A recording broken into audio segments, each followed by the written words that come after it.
Home studio.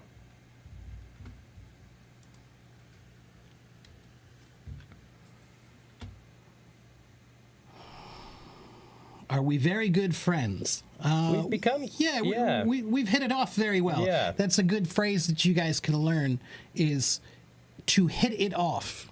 If you hit it off well with somebody, it means you met somebody new and you immediately felt pretty comfortable with them. So, yeah. Where does that come from? Baseball? That's a good question. Let's find out. Yeah. I feel like we have a lot of phrases that sort of come from baseball. Oh, we do, definitely. Yeah.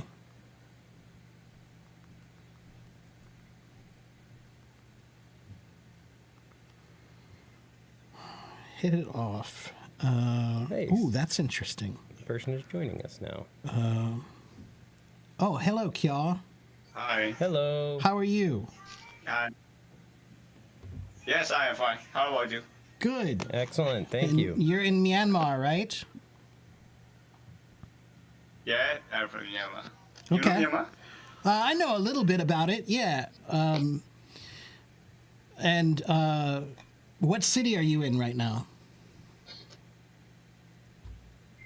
Yangon, the old capital of Myanmar. Okay. And Winston, hi.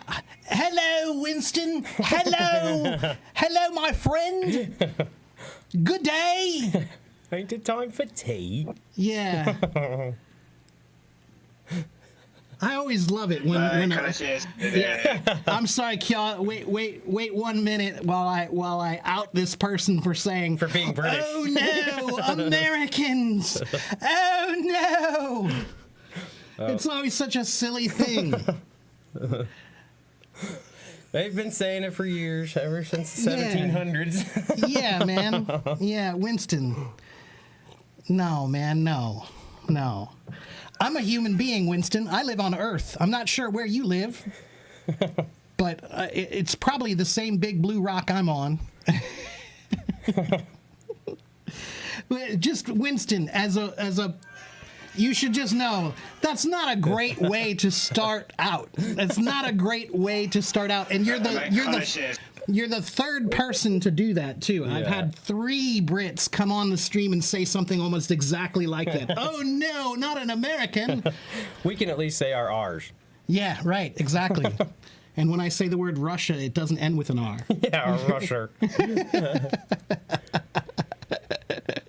Anyway, Winston, just tone it down. Tone it down with the cultural dominance. Okay. There are actually more American speakers in the world of English than there are British speakers of English. So we win. Okay, Kya, I'm sorry. How are you, Kya? Tell me, do you have any questions for us, Kya? Do you want to ask us anything, or do you just want to chat?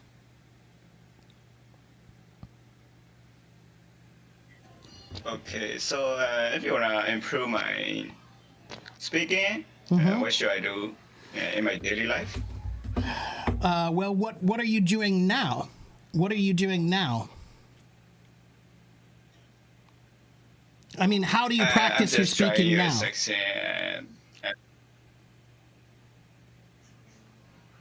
Excuse me, what did you say? How do you practice your speaking now?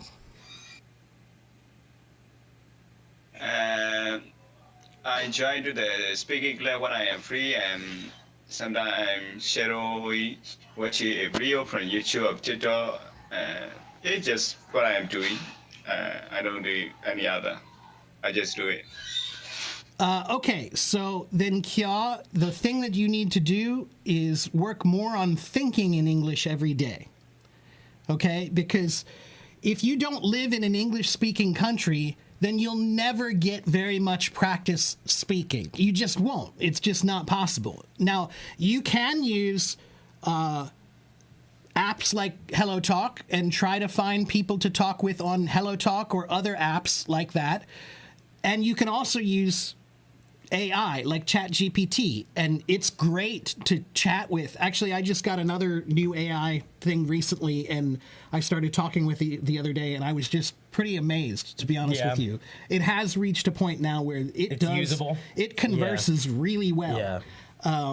So That's an option. Then. Yeah. for typing for sure, and there are some that do speaking now as well, where you can just speak with an AI bot. Is it as good as speaking with a normal person, a real person? No, of course not. But it's really good. You know, I'd say it's about 80% as good, and maybe even better depending on who you're speaking to. Yeah, You know? yeah, it's true. And you can ask it questions about the language too, right? So if you're speaking with a chatbot or an AI, model, you can ask it questions about language. You can ask it, okay, did I say that right? Can you correct me, please? You can direct right? the whole you can direct conversation it, without right. having to ruin it like you would if with someone, a real person, Actually, yeah, right. So that's one thing. But then, Kya, if besides using AI and using apps like HelloTalk to find people to speak with, the most important thing you can do to practice a language is just learn how to think in that language as much as you can all day, right? So change the language that you think in as much as you possibly can. So starting tomorrow, Kya, every simple thought you have, I want you to have those thoughts in English. If you're tired, think I'm tired in English. If you're hungry, think I'm hungry in English. If you're late, think I'm late in English. Okay? So every simple thought that you can have, start having those in English, and then start building from there. Look around you every day and try to see, can you speak English about everything you see around you? Like in your room right now, can you describe everything in your room in English? If you can't, now you know what homework you need to do, right? You can sit down and say, well, how do I say this thing? Like these things, we call those track lights in English, but most people are not going to know that, right.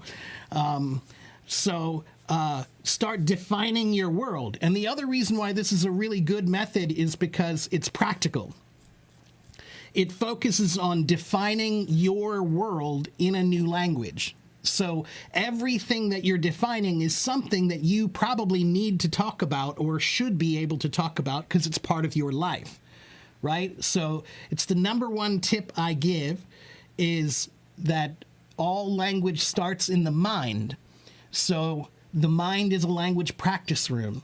And if you're not using it, then you're not practicing as much as you could.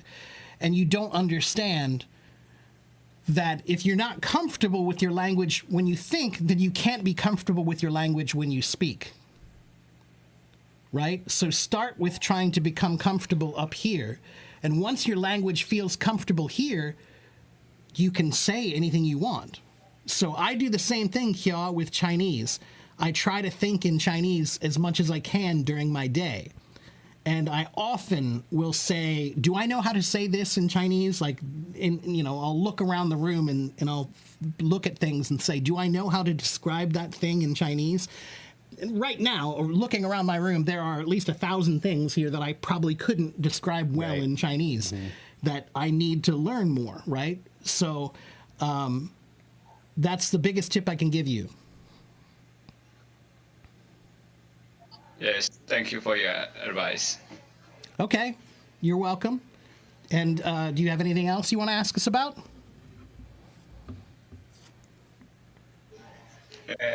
No, that's my main question. Okay. All right. Well, then you know what to do. So tomorrow, start trying to think in English as much as you can and get a good ChatGPT AI app or something like that and start using it. Because it's one of the biggest things of all the reasons to get AI.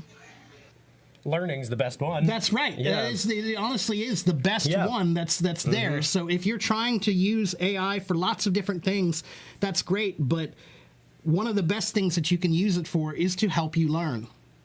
Yeah, for sure.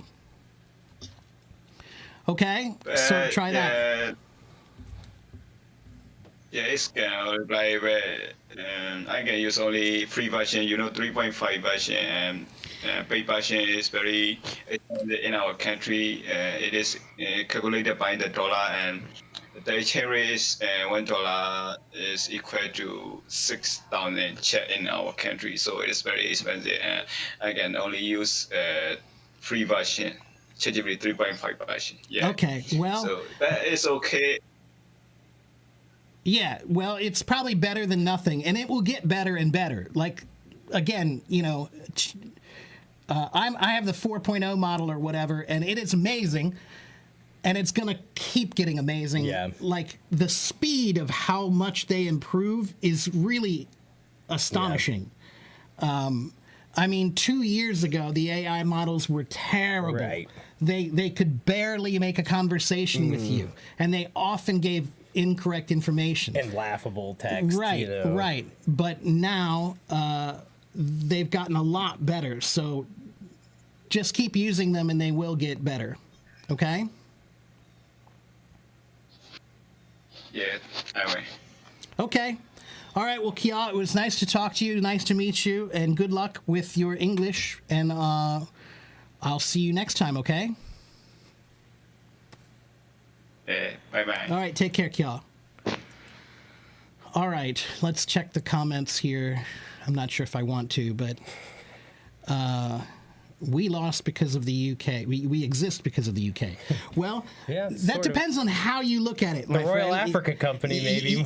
You're right. We were one of a colony, but the 4th of July is an important date in this country, and there's only one country in the world that doesn't have so many Independence Days. The rest of the world, there are many days that they call an Independence Day for a good reason, because they told you guys to go away. So I'm not sure if that's really the best, argument. Yeah, but anyway, tone it down. Tone it down, Winston. Tone it down. Visiting the countryside in Egypt, that would be cool. If you're not American, I automatically adore you. How quaint. I don't think the same could be said for British people. Yeah.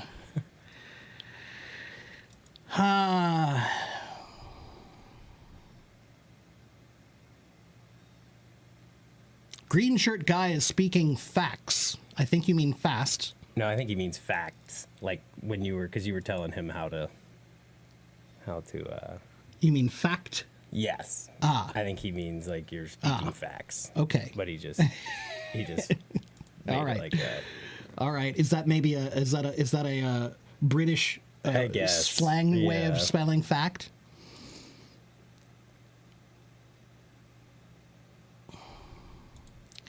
Let's see. ChatGPT or OpenAI, whatever. I mean, honestly, there are so many AI models now for various things. They've got girlfriends and boyfriends that you can get. There are, So just look in the next, year. There will be all kinds of personality-based AI apps, teachers, models, mentors, friends. I'm sure those are all going to come out Right. soon. Oh, yeah. Yeah.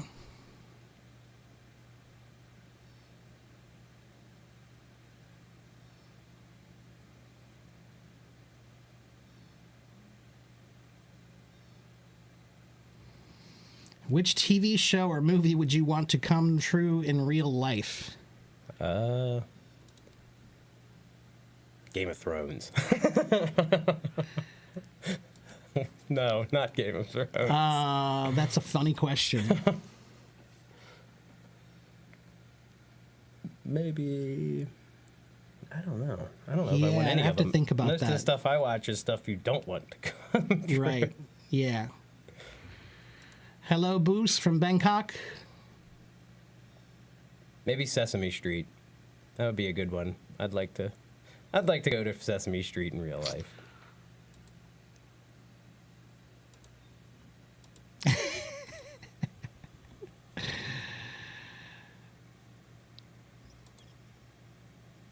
Why do people say things? Yeah, I know, right? Right, yeah. Anyway, yeah, it's just a good way to get yourself kicked out. Yeah, you know? like what's the point? Yeah, exactly. Anyway, don't be jealous of my belly. Don't be jealous. I don't think you're ready for this jelly.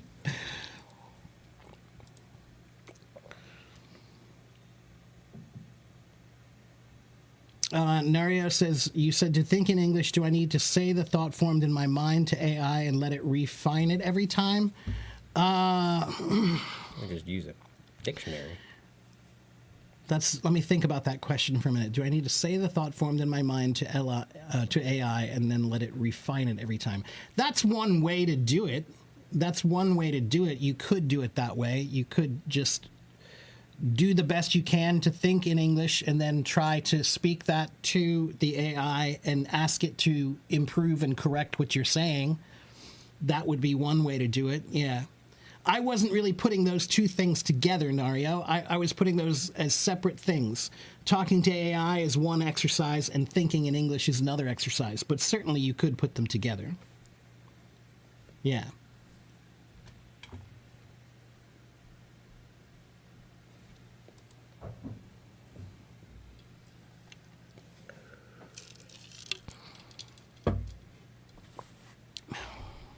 Depends on what.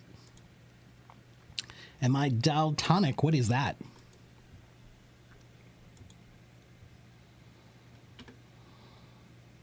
Let you know some ways to call a person who's ignoring you all the time. They won't give you the time of day. Oh, I see. I thought he meant to actually call someone who's ignoring him. I was like, Yeah, just leave him alone. do you want advice, or are you looking for idioms that say that? I think you were onto it more. If somebody won't talk to you, you can say they're giving you the cold shoulder. You can say they won't give you the time of day.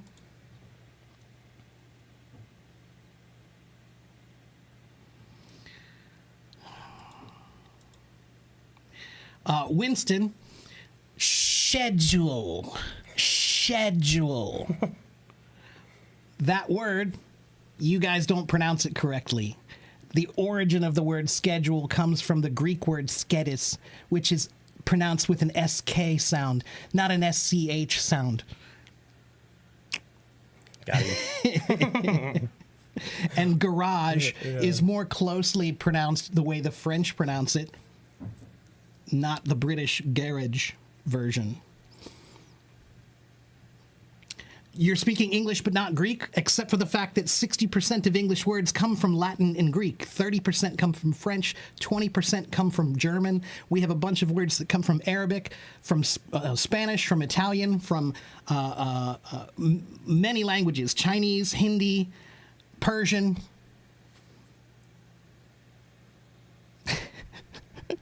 I'm a teacher, my friend. Yes, I'm a that's teacher. right. You're going to get schooled. If you take on this task, you're going to get schooled.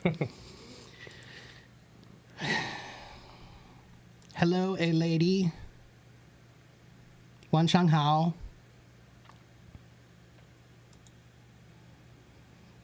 Oh, all right. Winston, I've had enough of you, dude. He's got a lot You're of in the good wrong facts. room. Not- Yeah, you're in the wrong room, dude. I've been teaching English for a long time. I'm not making anything up. This is the guy who says FAX for facts. Yeah, no, man. So, Winston, I don't know why you're here. I'm not sure why you're here, but I think it's time for you to go because you're not participating. And I have news for you. I'm a teacher. This is my job. Don't tell me what you think you know about my job. All right? You're doing the opposite. So Winston, I have 74,000 followers here on Hello Talk. I've been on Hello Talk for 11 years.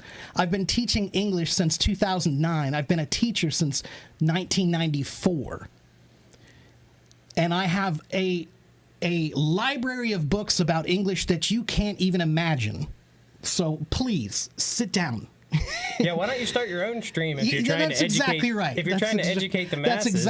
That's exactly right. You have no idea what you're talking about, dude. So no, you don't respect it. You don't respect it at No. all. So see, Condescending. I'm gonna. Yeah, exactly. No. Bye, Winston. Go start your own stream And teach people. and teach people the things that are not true. yeah. Yeah. So bye, Winston. Don't be salty. Yeah. Dude comes on. The first thing he says is, "Oh no, Yeah. Americans," and he wants me to not be salty. He joins the stream yeah, salty. Yeah, exactly.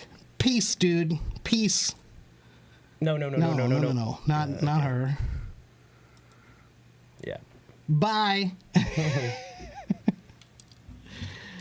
See, those are honestly, sometimes when the native speakers join, Oh yeah. Well, you get two kinds. most of my experience with British people, to be completely honest, is not generally great. They're Yeah, not, to be honest with you, you will never hear an American ever say that the only English is American English. You will never No. hear us say that. Brits, on the other hand, I've run into a bunch of them Yeah, who are snobby about Well, language.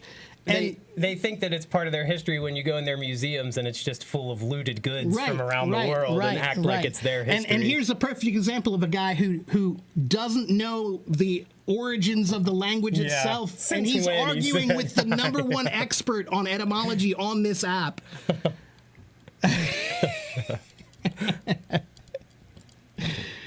Yeah. Arguing with me about etymology, not likely going to end well for you. Not likely going to end well for you. Since when? Since before you were born. Yeah, right. Yeah. Hello, Chris. How you doing, man?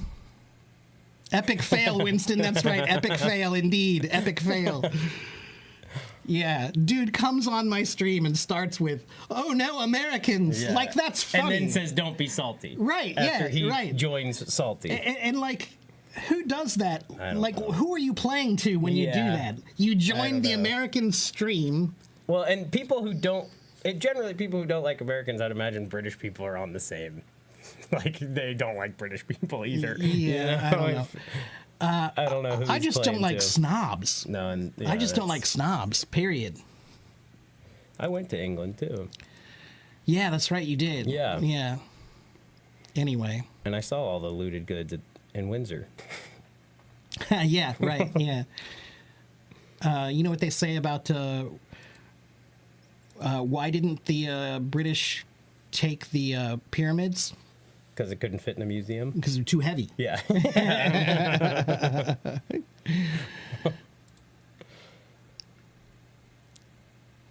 Yeah, that's what I said. He said we wouldn't exist if we weren't a British colony. That's true, but we also wouldn't exist if we hadn't won our independence. Like the majority of countries that also gained their independence from England. And it's just such a stupid thing to argue about, you I know? don't Like, understand. like you were part of that. I know. Like you were part of that, Like- Winston. You like, know? let it go. Yeah, right. Yeah. So we were looking for the origin of Hit It Off. And let's see. I think it said it has. It originated from Old Norse and Old English. When you hit someone's head off.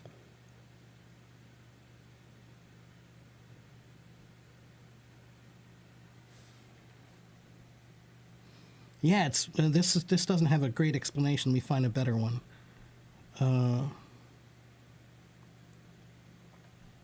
There we go. The Old English word hitta, Hytta, means to meet, to join with. Strange. It only adopted its modern meaning of to strike or to forcibly come in contact with something in the 17th century, Oh, that's just to hit? which Or is is it- replacing the word sleen, which was slay. Like meaning hitting them so hard that you kill them. So, Right. yeah, to hit it off comes from the original Old English word hitta, meaning to meet or join with someone. I never would have guessed that. Yeah, me neither. Yeah. Wow. So there you go. Yeah, we won the war. Yeah. Yeah, no, Winston just, like I said, like, I can't understand a native speaker joining another native speaker's stream and then heckling. I know. It's like you're not here to learn anything. Right, You're just exactly. here to be annoying. Right, exactly, yeah. And especially when you start off with that, like... Yeah, I'd imagine people like that kind of have a boring life. Yeah, right, exactly. They don't have, yeah, how they don't sad. have much else to do. How sad. Yeah. That's right. They're just lonely. They need attention. Exactly. Right. And unfortunately, that's the way the internet is these days. Is anyone can go seek attention whenever they need it. Yeah. Just by doing trolling is a great way to get attention. Yeah. And actually, they do have a new setting on here. I think there's a new setting that I can choose to start the stream for non-native speakers only. Ah. Nice. I think there's a way to do that. I haven't chosen that yet because I didn't really see the point. And I don't want to... There are some native speakers, like Chris, who wants to join or something, who are fine. Yeah. But that's the third Brit. Yeah. In I remember 2 there years. was one a few streams ago that was saying so. Who joined and immediately started off salty. Yeah. Uh-huh. Yeah. Yeah. Anyway. Yeah. No, I don't understand doing that. My parents loved me, so I don't. Right. I don't need to do that. Yeah, that was just weird. Anyway, okay, let's see. Let's talk to Nora Dean. I don't think you've met him yet, have you? No, I don't think so. He's one of my good followers from Morocco. Hello, Nora Dean. Good to see you again. Hello, my friend. How are you? How are you? How are you too? I'm Excellent. pretty good. I'm pretty good. This is my friend Clay. Hey, Yeah, look, same to you. thank you. And welcome to Morocco. Hey, Yeah. thanks. So what's new, Nora Dean? How are your studies going? It's very good, and now with these things, You got glasses? Yeah, my friend. Yeah, me too. I just got some too recently. Yeah, it's a protection because sometimes when you work on holiday and after the computer, we need to protect your eyes. Yeah. I have regular glasses, but I need to get some computer Yeah, I do glasses. too. Yeah. I really do. Yeah. Computer science is computer sometimes is good, but for eyes not good. I agree. Yeah, I agree. Yeah. So where are you right now? Are you in a restaurant or cafe? It's cafe. Always I talk to you. When you're in the cafe? Yeah. A lot of noise behind. No, that's okay. That's all We right. can hear you. Yeah, I can hear you okay. Yeah. It's nice new style of lifestyle. If you update this kind of the lifestyle. You mean with my new partner here? Yeah, mate. Yeah, I Nice. wanted to do something a little bit different, and we have a lot in common, Clay and I, so we decided to start doing some work together. Very nice. And behind you, I see you changed the style. Maybe. No, the behind me is the same. No, that's all the same. Maybe the Yeah, lights are a maybe little it's different just. color or I think something? it's just the angle of the computer. The angle of the camera is now the camera used to be over here, now it's over there, so you're seeing a different angle. Yeah, it's, Yeah. a simple change. Maybe, Yeah, that's right. Yeah. Very nice. All right. Well, I'm glad. I'm glad. How about you? I'm doing okay. Again, it's another funny thing about being on a live stream is that when you have 74,000 followers and you know that there are people living in places that have much bigger problems than Yeah. you do. Puts it in perspective. Yeah, you feel like such Yeah. a dolt, Yeah. like when you complain about your stuff and Right. you start to think about it in the bigger picture of Yeah. things. I'm worried about stuff and there's other people who are worried about What they're gonna eat. Right. Yeah. Yeah. Right. Exactly. So I'm okay. I'm doing the best I can. I'm not in a great mood today, but and Winston didn't help. but I'm okay. I'm all right. Yeah, when you're around great people, you feel okay. Yeah. Yeah, I Makes think it easier. sometimes, yeah. Yeah. How about your friend? I don't know him.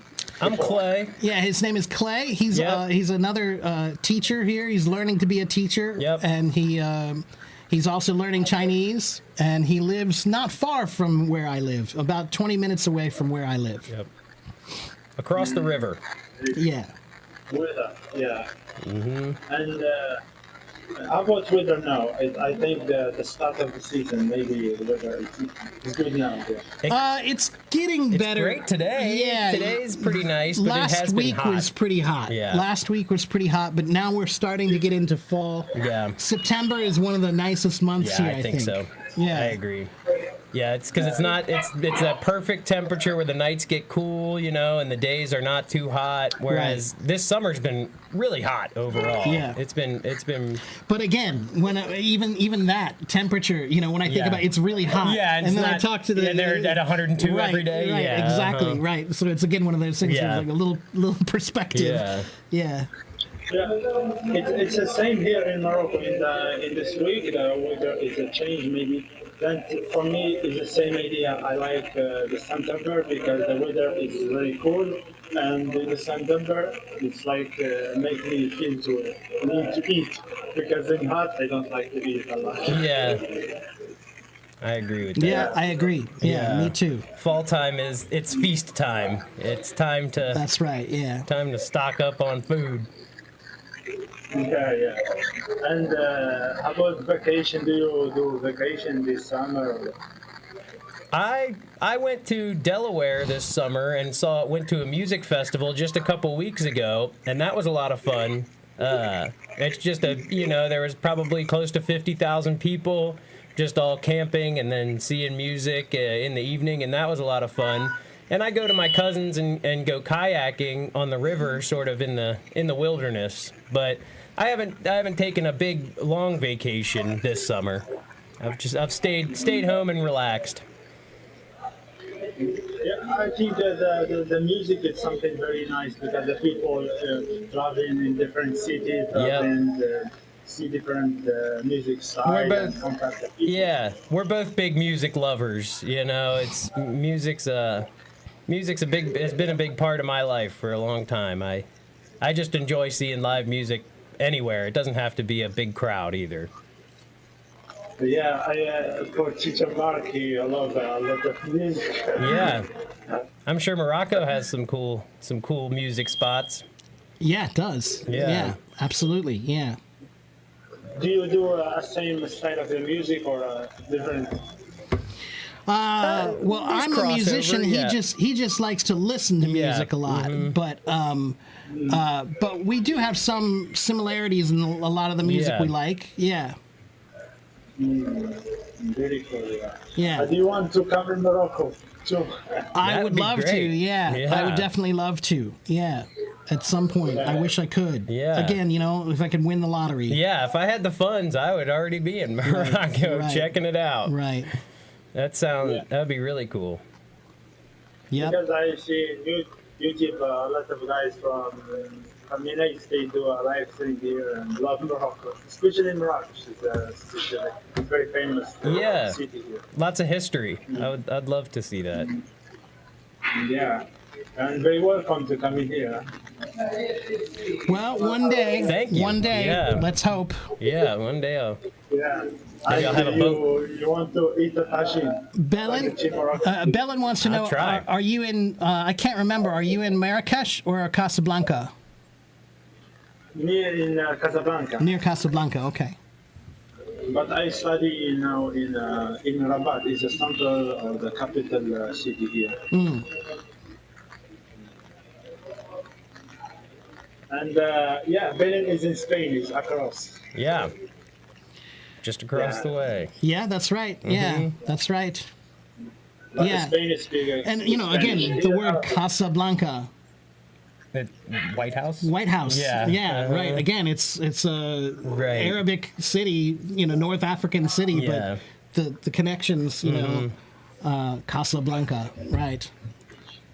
Yeah. Teacher Mark, a lot of things about origin of the country and the city and a lot of things. Though. I know a little bit about many things. I know a lot about nothing. We say a jack of all trades. That's a American idiom. Yeah, that's right. Yeah. But it's interesting to know a lot of culture, and when you talk to people, you can say, I know this, I know this. Yeah. It's not saying you don't know anything. Yeah. Well, I just try to stay humble. You know, like I don't want to pretend like I know everything. I don't know Yeah. everything. I know a little bit about a lot of things. And honestly, a lot of what I know about different places in the world, not all of it, but a lot comes from a video game called Civilization. Me too. Yeah, it's Yeah. because it incorporates a ton of different cultures, that's right. and you can learn about monuments and Yeah. people from just playing the game. It's not an accurate depiction of history, but it is an accurate depiction of the actual things that happened.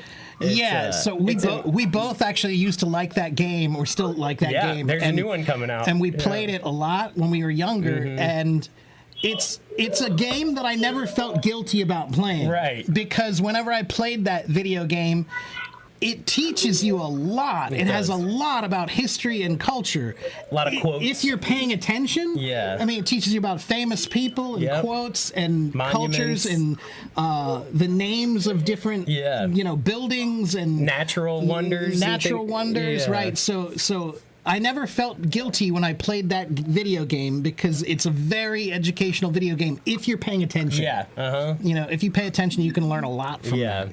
So, I won't credit Civilization as the majority of No, my- not a majority, but a lot. you Yeah, know, there was a lot that I learned from that. When I was growing up, we had a huge collection of National Geographics. Yeah. and Yeah, we've got a and lot of I those used to at my house. love just Yeah. going through those. National Geographic used to be like it was a household name. Right. People had that magazine, Yeah. and it was probably the number one way Right. to learn about the world. I remember culturally. I had a bunch about dinosaurs and fossils. Right. I loved that stuff when I was a kid. Yeah, me and, too. And today.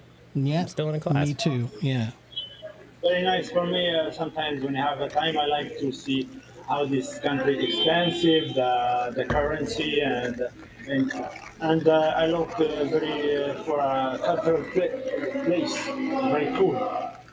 You see the natural and see Yeah, sure.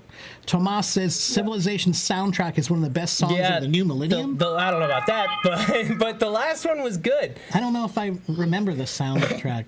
It's an instrumental sort of thing that goes through kind of multiple cultures and like lines around. That's interesting. It's definitely really interesting soundtrack. And the guy who the guy who Bobby wrote it, Youtube, huh? he's a big composer, and he's just came back for the new composition on the new one as well. That's cool. And Yeah. Tomas likes Civilization apparently too. That's funny. Yeah. Yeah. Do you have any questions for me and for? Well, how's the weather there recently? Is Yeah. it hot? Now it's very cool. Now it's nice. Okay, that's good. That's good. That's very nice. How's your I don't family? like the hot. It's very cool. It's I close my computer always and we see. Yeah. How's your family doing? Everything is nice. Everything's Good. nice? Good. That's good. Yeah, everything is good. Good. I'm glad to hear it. One thing I like about you, Noradine, is you have a great smile. And whenever I talk to you, you have a good energy. Yeah, you know? great energy. Yeah, Yeah. so I like talking to you because you Yeah. always have a good smile and a good energy. Thanks, my friend. This life, you want to be happy, everything, yeah. Yep. Life is Yeah, very simple. but I just am not that. I'm just not that. Enlightened. I guess. Well, yeah, I it's generally hard for me to be happy. Yeah. It really is. Yeah, I generally just think about what I'm grateful for, and that Right, usually I helps try me. to be Yeah. too. Right, it's one of the reasons I like doing a job that helps other people. Right. Right, because I feel like I'm doing something. Yeah. Right, but yeah, I always admire people who seem to be happy and be able to be happy Yeah. all the time. Yeah. Yeah. The thing I don't like sometimes when I see people that are not humble. That But if I see these people not humble, I don't meet him. But I make my life very simple and happy. I don't agree like with- contact these people specifically. That's a great way to look at life. It is. That is a good way. Yeah, I agree. What degree you have, what is the position, occupation, I don't care about this. Yes. Very simple and continual progress is most important thing. So, How do you treat other people is more important. yeah, Yeah, I agree. Yeah. yeah, if you are happy, I'm very respectful and I can give you all I have for you. This is very simple. Yep. That's right. Yeah. Yeah. But then today I'm very happy to see Teacher Mark and I make a new friend, made a new friend called Thomas. Maybe Thomas, yeah? Right? I'm Teacher Clay. Teacher Clay. Clay. Tomas is the guy. He's in the chat we were He's in talking the to. chat. Yep. Yeah. He's okay. Clay. Clay. Clay. Yes. Yeah. That Teacher means Clay. the Yeah. group Clay. Is Good. right. Yep, that's Yeah. right. Perfect. And actually, Tomas just said he's going to be in Casablanca in 10 days. Tomas. Yeah, Tomas. Tomas in the chat. TM is Tomas, and he's my Italian friend. And he said he's going to Send be. me, Yeah, you should send him a message, Tomas. You guys can go have coffee together. yeah, for sure in Casablanca. A friend Yeah. in every Very, corner. Yeah, that's what I'm saying. Yeah, uniting 'em. That's the brand. Yeah. Yeah, Yeah. that's what I'm saying. Yeah. A very nice day to see you and thanks for all of you and yeah. You're See you. welcome. Yeah, Nordine, it's always nice to see you too. Nice to meet yeah. you, Nordine. Yeah, take care, my friend. I'll see you next time, Thank you, my okay? friend. Bye-bye. Hello, Jessica. Yeah. Play it again, Sam. You know what that is? I do, but I can't. Casablanca. Oh, yeah, the yeah, movie, yeah. which is who's the actor? Humphrey Bogart? Humphrey Bogart. Yeah, right, yeah, yeah. Humphrey Bogart. Yeah, play it again, Sam. That's right. Right, yeah. Yeah, he was like, it's funny, my mom watches a lot of those old movies, and Humphrey Bogart, and he was like, Mr. Manly back then, and it's like, he was like, looked like he's 50s, in Right. his, like, late Right. 50s, and Yeah. he's like, Yeah, dating but all that's these another thing 20-year-olds. that they're going to be reviewing for decades. Oh, is yeah. like how older men looked so much older yeah, it's true. back in the day. They even show And- high school kids from, like the 80s that looked like they were in their 40s already. Right. And again, dating with a very big age difference was not at all uncommon. Right. For a long, I mean, it long was time. like the law for a Yeah. long time. And to be honest with It's- you, I kind of think we're getting a little out of control with it. That, like, it's almost like if you date somebody who's not your exact same age, that there's always a question Right, about it. right. And it's kind of like, I would say if they're an adult. if they're an adult, but then when do we define, is 18 an adult or not? Well, for me, I wouldn't consider it just because I wouldn't have but anything see, in common with the that's what I'm person, saying. but, Like, well, but are you trying to have anything in common with them? No.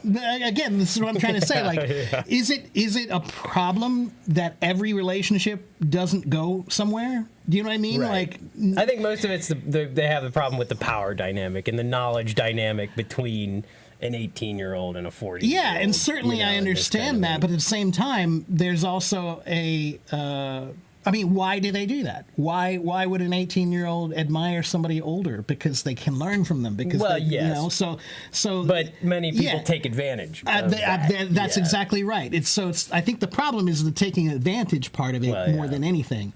But That's and then baked also, in. like I said, I think that there's this new idea that every relationship is supposed to go somewhere. Every relationship that you're in should end with. A marriage proposal. Yeah. Right. Yeah. Exactly. Right. But. Is it such a terrible thing for some people to just date? Yeah, no, I don't think so. And yeah, like I said, I mean, I'm not advocating for this or something, but I'm just trying to say I do think it's a little bit weird when that question seems to come up all the time now when there's an age difference of any kind, even Yeah. like 5 years. Yeah, that's nothing. And I would say right. But then some of our parents are 20 years apart. Yeah. And that was not something that anybody ever had a problem with Right. before. But Anyway. Yeah. Well, Tomas, I hope you get a chance to go hang out with Nora Dean. That would be cool. If you do, take a couple pictures or let me know when you guys are hanging out, and maybe I can do a stream and you guys can come on the stream together in the cafe or That'd something. be cool. Okay. Peter, I've tried to tell you this before, Peter, and if you want me to talk to you, then you have to be willing to wait and be patient. If you just join my stream and immediately tell me to talk to you and give you attention, that's not how it works, okay? That's not how it works. And I've said this to you many times before. Join my stream, raise your hand, wait patiently, and if I have time, I will invite you on stage and talk to you. But that's not what I see you doing. What I see you doing is you join my stream, and 1 minute later you say, please talk to me now, and if I don't talk to you, then you leave. That just is not the way it works, okay? So, Peter, I'm humbly asking you to please learn some more patience, because I'm starting to lose a little bit of mine, okay? Do you need to turn on the camera or not? No, you don't need to turn on the camera. No, you can leave the camera off. We did have a comment over on YouTube from Maria. Hi, Maria. Yes, hello, Maria. Let's see.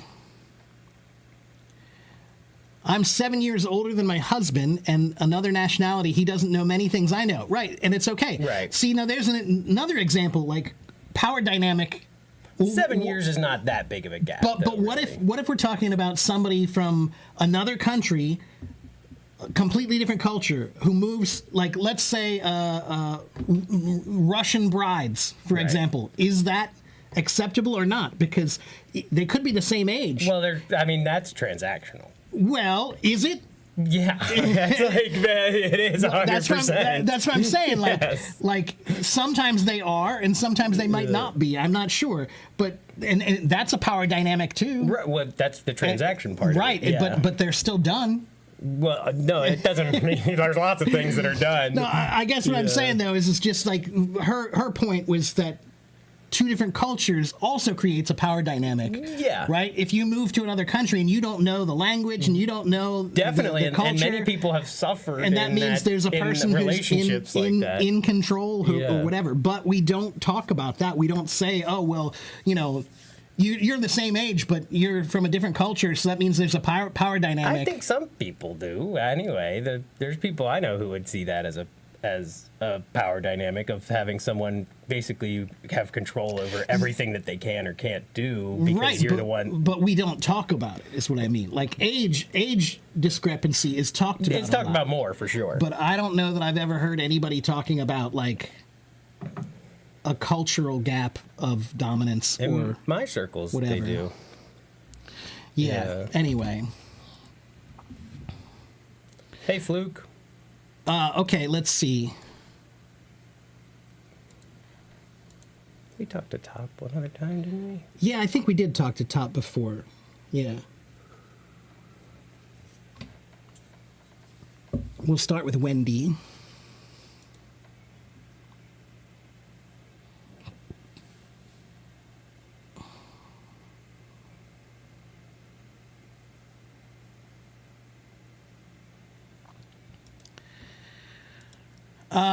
Peter, I know you have a daily limit, and so does everyone else. So that's why, again, it's not fair if you just join and say, please talk to me. You gotta be willing to wait. And also, Peter, it would be better if you have questions. If you have questions, then ask me your questions, okay?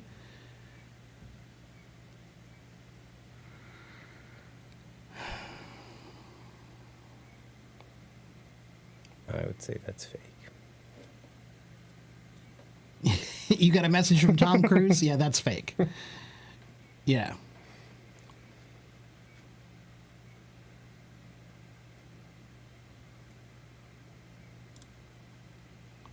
Hello, Johnny. Good to see you again.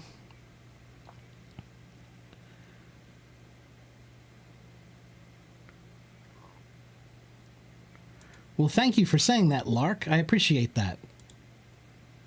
At this time period. I appreciate that, Lark. For this block. Let's try Wendy once again. I think she's ready now. All right. I don't know, Peter. I don't know, but if Tom Cruise messaged me, I would assume it's fake. Yeah. I would assume it's fake. There's all kinds of ways you can get a fake verified sort of account. Right. Do you know how many fake accounts there are on Facebook? Yeah.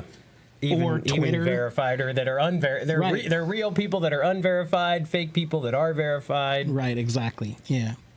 I wouldn't trust that system. No, I don't trust that at all. No.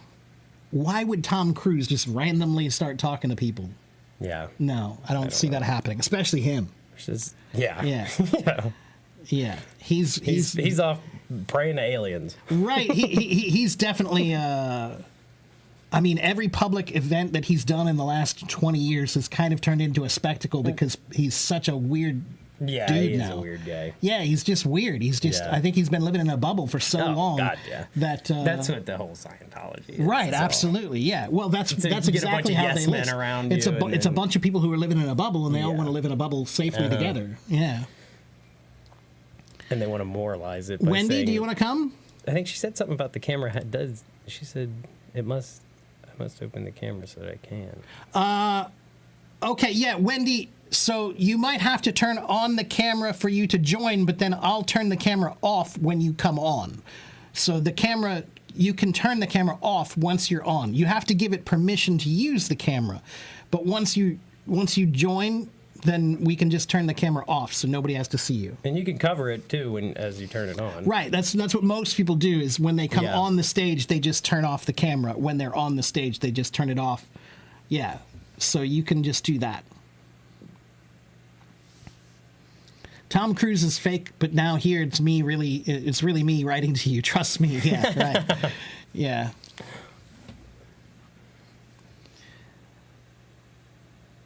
When am I going to Spain? I will be in Berlin on October 8th for about a month from now.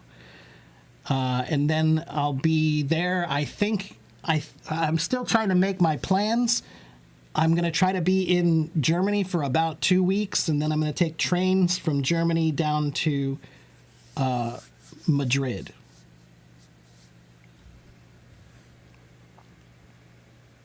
Yes, you can try again. Yeah, try again, Wendy.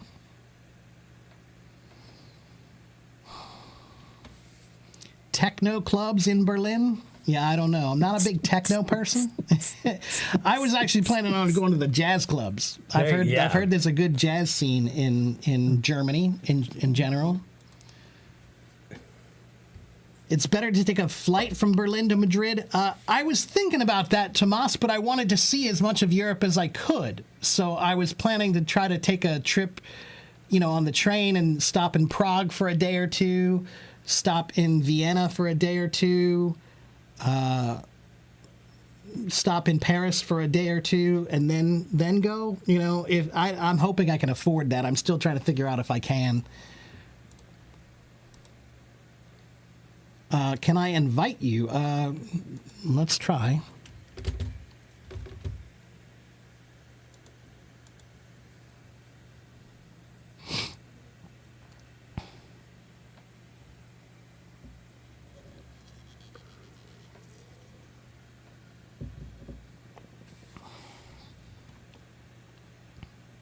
Yeah, there is no real direct Berlin-Madrid line, Tomas.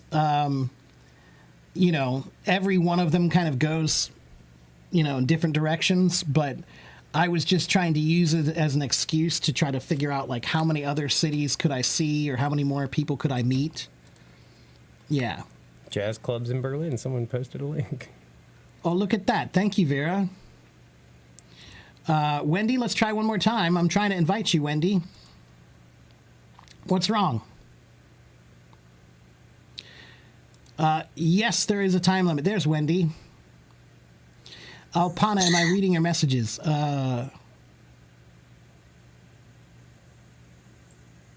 Yeah. Okay. Let me turn it. I'll turn it off for you. There you go. It's off, Wendy. Oh, yeah, thank you. You're welcome. So hello. Sorry to That's waste for your time. That's okay, Wendy. How are you? I'm fine. Good. And you're in China. In what city? I'm in Shenzhen, but Shenzhen. I'm ready to go abroad for my master degree. Okay. Where are you going? Not UK, Ireland. Ireland. Oh, very okay. cool. All right. That'll be fun. Okay. So Yeah, I hope it will be fun. yeah, of course it will be. Why wouldn't Yeah. it be? But I feel nervous now. Yeah, that's part of it. That's part of the fun. Yeah, I think that is part of the fun. When you go Yeah. to a new culture, especially a very different one, yeah, you're going to be a little bit nervous, but it's a good nervousness. I think you'll be fine. I think you'll be fine. Just go there and make friends. Make local friends. That's the best Yeah. advice I can give you if you're traveling or if you're moving someplace or if you're studying someplace. Make local friends. Have you been listening to Irish accents? Oh, that's going to be the only problem.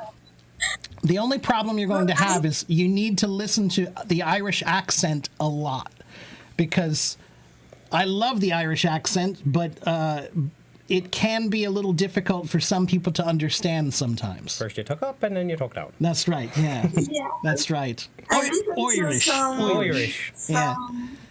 Some voice messages of Irish accent.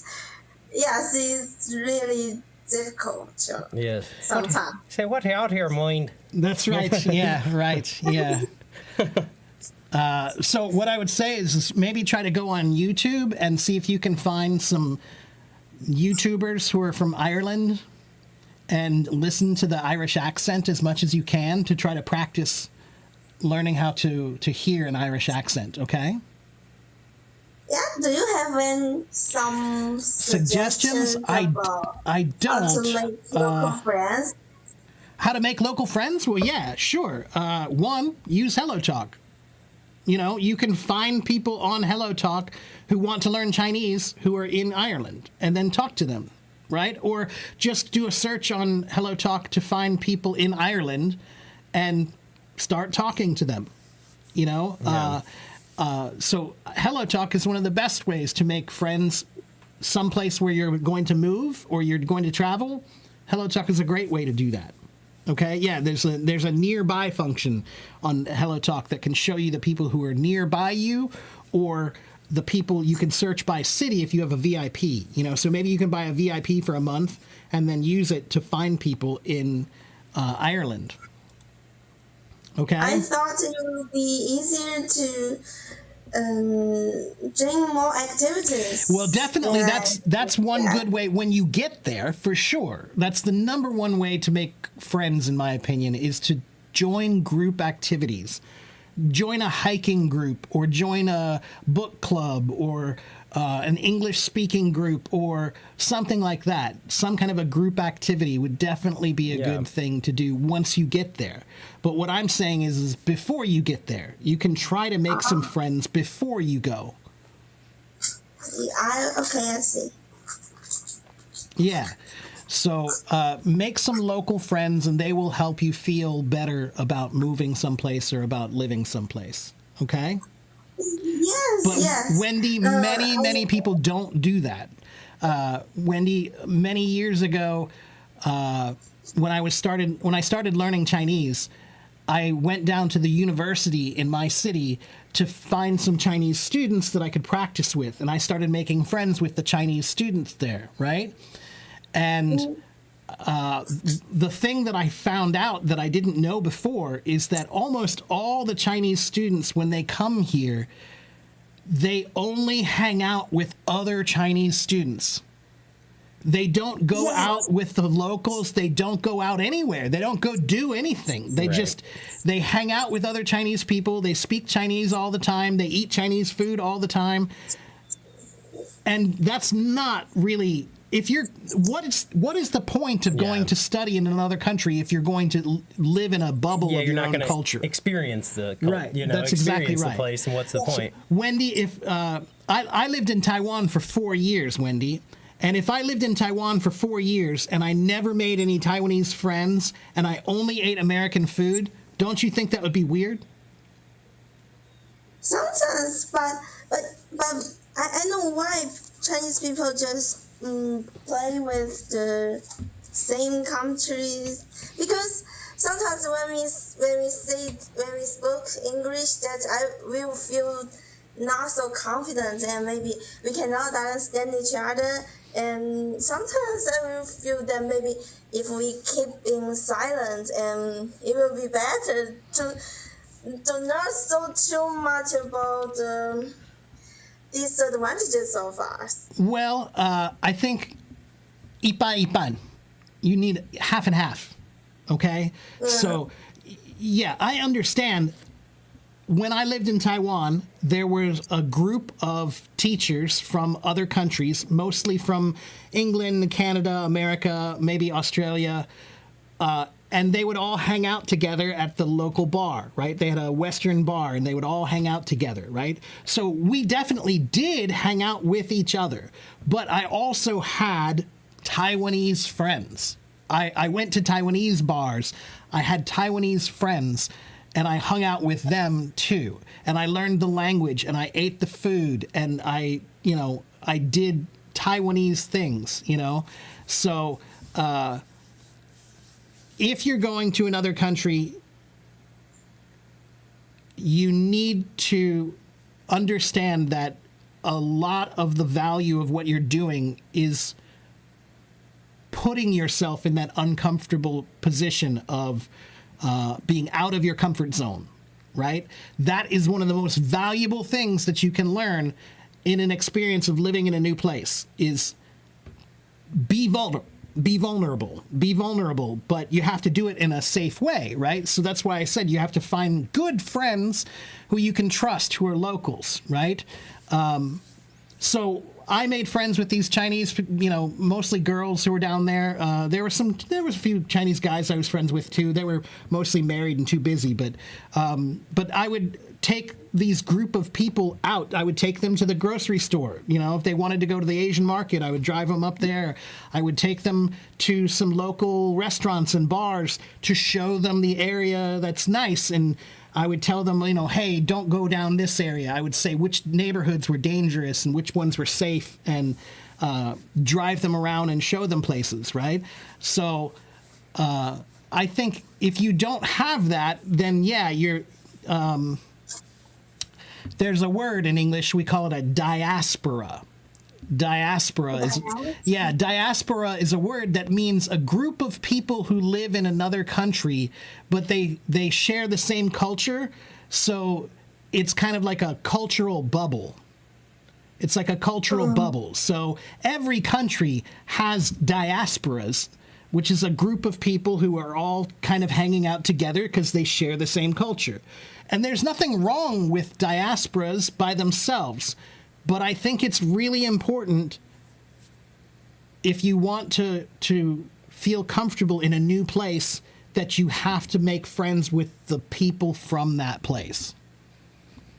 Okay? Yes, I think so. Yeah, it's really important. So start by trying to find some friends on HelloTalk before you go. And then once you get there, yes, join some groups. Okay? Yeah.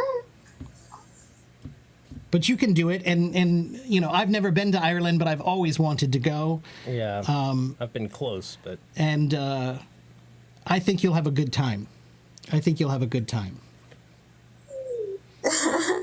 Thank you. You're welcome. Do you have any other questions for me, Wendy? Questions? Oh, I know that most of Irish people, they would like to go to the bar and they like to drink, but I didn't drink before. I don't know if we don't have the same. Yeah, right. hobbies. That's right. Yeah. Yeah. Drinking is a pretty big thing in Ireland. Drinking and fighting. That's right. Drinking and fighting. That's right. But I think most people there, I think most respectable people there would not want to force their culture on you. No. Okay? So here's what I will tell you, Wendy, is go to the bar, and if they want to buy you a pint of beer, maybe let them buy you one. Yeah. And then you can drink however much you want to of that, or nothing, right? Just take a sip or something and that's it, right? If you've tried it, then you can say, I've tried it, and that's it, right? So, and then after that, Wendy, if you don't want to drink, then just tell them you don't want to drink. You're an adult. I can't understand a world that we live in anymore where there are adults arguing about whether or not it's okay for you to not drink. Pressuring people right, into it's so it. And stupid. I think in Ireland is fairly socially progressive too, to the point Right. where I don't think that they would, in general environments, try to In shame general, yeah, someone. but a drunk person is a drunk Right. person. Yeah, it's So- wherever they are, right, yeah, right, a drunk right. person is a drunk person. So what I would say, Wendy, is you should go to the pubs. The pubs are great. They have food. They have great food. You can try the food there, you know. But you don't have to drink alcohol. You can drink something else if you want to, right? When I lived in Taiwan, Wendy, I used to perform music in a bar every Friday night for a few years. I worked in this Taiwanese bar and played jazz music, and every night there were guys trying to buy drinks for me. Every single night there were people buying drinks for me. And I like to drink a little bit, but I don't want to get drunk every time I go out on Right. Friday, and certainly not when I'm working, right? So there were plenty of times when I just said, no, thank No? you. Yeah, I just said no, thank No. you. And and there were a couple of times when people were really stupid about it, you know, and I really just told them no, I'm sorry, but I don't want your drink. Yeah. That's it. And that's the end. It's- That's it. Yeah. It's really difficult to refuse. I understand why you think it is, but it's not. Yeah, Wendy. and- it's not. You just I'm not say sure if it's- no. You know, in Chinese culture, it may be more rude to reject hospitality than it isn't is in because you know, actually China does have a drinking culture that's not that dissimilar, because I always saw in this bar when I worked, I saw lots of Chinese business people. They would come there with their boss. Right. Their boss would bring them there to drink on a Friday night, and if the boss is drinking, you're drinking. Right. And you cannot say no, you know? Yeah. And I saw that all the time. But again, for me as an American, I look at that and I say, no, man, that's childish and immature. Like, if I say no, then I say no. If I say I don't drink, then I don't drink. Right. That's the end of it. There's no, you know, we're not teenagers, you know, trying to Right. pressure people into doing yeah. things. That's such a childish thing to do. So I understand, I think, you know, why you think it's hard, but let me give you this piece of advice, Wendy. There's more power in the word no than there is in the word yes. Every time you say yes, it's possible you're giving away your power. But when you say no, you're asserting your power, right? So when somebody says, do you want to drink? Do you want to drink? Do you want to drink? If you keep saying yes, you keep giving your power away to them. You're saying, I can't say no. I can't say no. But the first time you say no, thank you, just say no, thank you. With a thank you, that's it. And if they say it again, just look at them and just say, no. Okay? Yeah. It's really that simple. I agree. And I think this is a lesson everyone in the world should learn. It is not a difficult thing to refuse a drink. And if you're the guy buying the drink, then you should be mature enough to understand when someone says no, it means no. Yeah. Okay? Yeah, actually, it's the most important thing that I want to learn in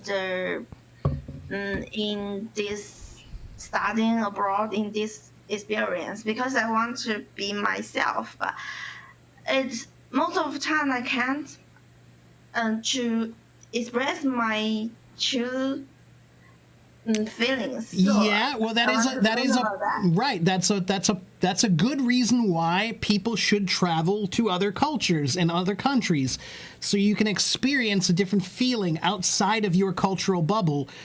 And guess what? The beauty is, Wendy, is you have a culture that makes you feel like you can't say no. But guess what? You're not living there. When you're in Ireland, you're in Ireland. And guess what? They say no a lot. No is like the Irish mantra. Yeah. So Land of Ire. yeah, so the nice thing about getting outside of your culture when you live in another country is now you don't have to follow your cultural rules anymore. You can do whatever you want, right? So, and also remember that every culture lives on the same planet. So every time we say things about cultural pressure or cultural rules, It's arbitrary. it's arbitrary. Yeah. That's right. It means it doesn't really make any difference. It's not really, nobody really cares. It doesn't really matter, right? So, oh no, we lost Wendy. She run out of time, maybe. Yeah, no is the Irish mantra. That's right. Yeah. No. I gotta run to the bathroom. Is Yeah. there one Oh, down yeah. No, go right ahead. Upstairs. Yeah. here? I don't know if I've been to it yet. Oh, I thought you had. I'll be right back, everybody. Sorry, man. No, that's all right. That's all right. That's okay. Take you up there real quick.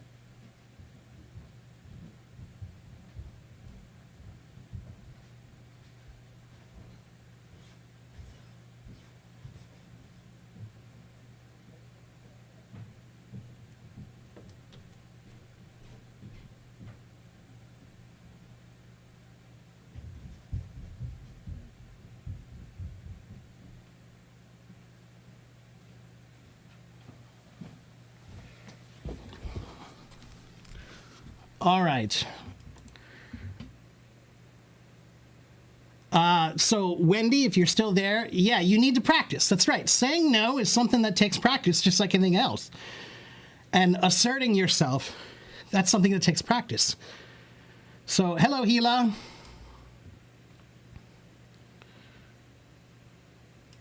And Tomas said something about it'll be hard to refuse the European grandmas. Yeah, but that's different. Like,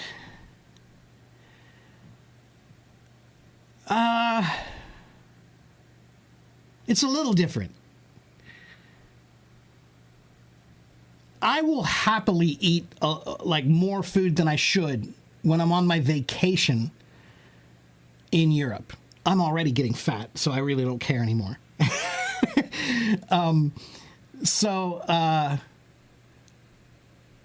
If somebody's, French grandmother, Italian grandmother is offering me food, oh, I'm going to eat it. I'm going to eat it, for one, because I don't want to insult her. For two, because I want to try many different foods. And three, I love home-cooked food, right? But there's a difference between eating too much and drinking too much. Drinking too much, alcohol changes you, right? If I eat too much, I just feel bloated. I just need a nap. Drinking in Ireland starts after the third pint. Right, exactly. That's what I'm saying. Yeah. But listen, I'm half Irish.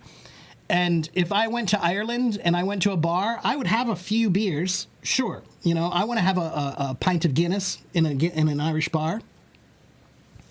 But would I, refuse after a while? If I have a couple of beers and that's it? Yes, I would. And I wouldn't feel embarrassed about it or ashamed about it or bad about it. It's saying no about drinking is that should not be an argument we even have anymore. If you want to drink, you drink. If somebody else doesn't, shut up. There's no, oh, come on, just have a drink with me. Oh, come on. No, dude, no. Drink your own drink and that's it. and not to mention that it's not healthy. Yeah, that's right. It's, That's it's right. objectively unhealthy. That's right. Yeah, yeah. But I mean, how weird would it be if every morning we had these arguments about I'm having coffee. Yeah, you drink have to have some now. coffee. Come Yeah. on, come on. Why not? You're not having coffee? Why not have coffee? Come on. I'm having a coffee. You should have a coffee too. Right. How stupid would that be? Yeah, and- I'm having cake. You want some cake? Oh, come on. You got to have some cake. And I'm where having does cake. it- You where should does have it some cake. end? Right. Exactly. You know? Right. Yeah. Right. Tomas says Irish people are the most welcoming in the world. Okay, that's good to know. They don't force you, right?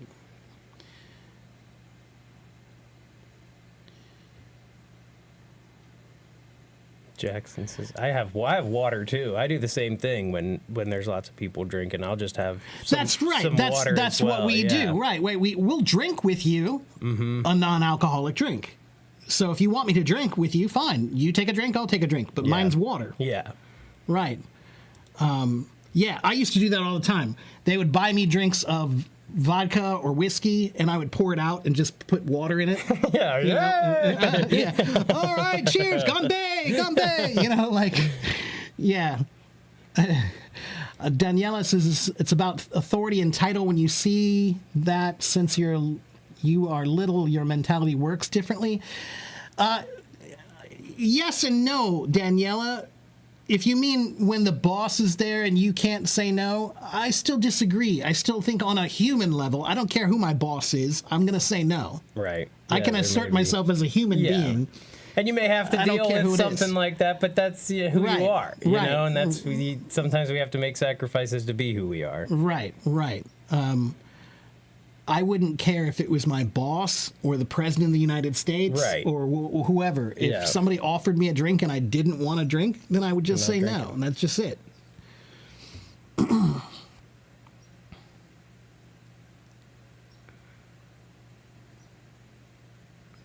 When in Rome, do as the Romans do. Well, yeah, that's true. There is that aspect to it. Yeah, Tomas said she went to drink when Wendy left yeah right. Yeah. the chat. She needs to practice drinking. That's not great practice.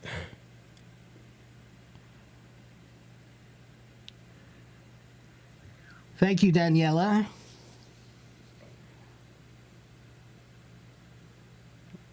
Is that a decoration? What? Yeah, it's really here. Yeah, no, all this is a real background.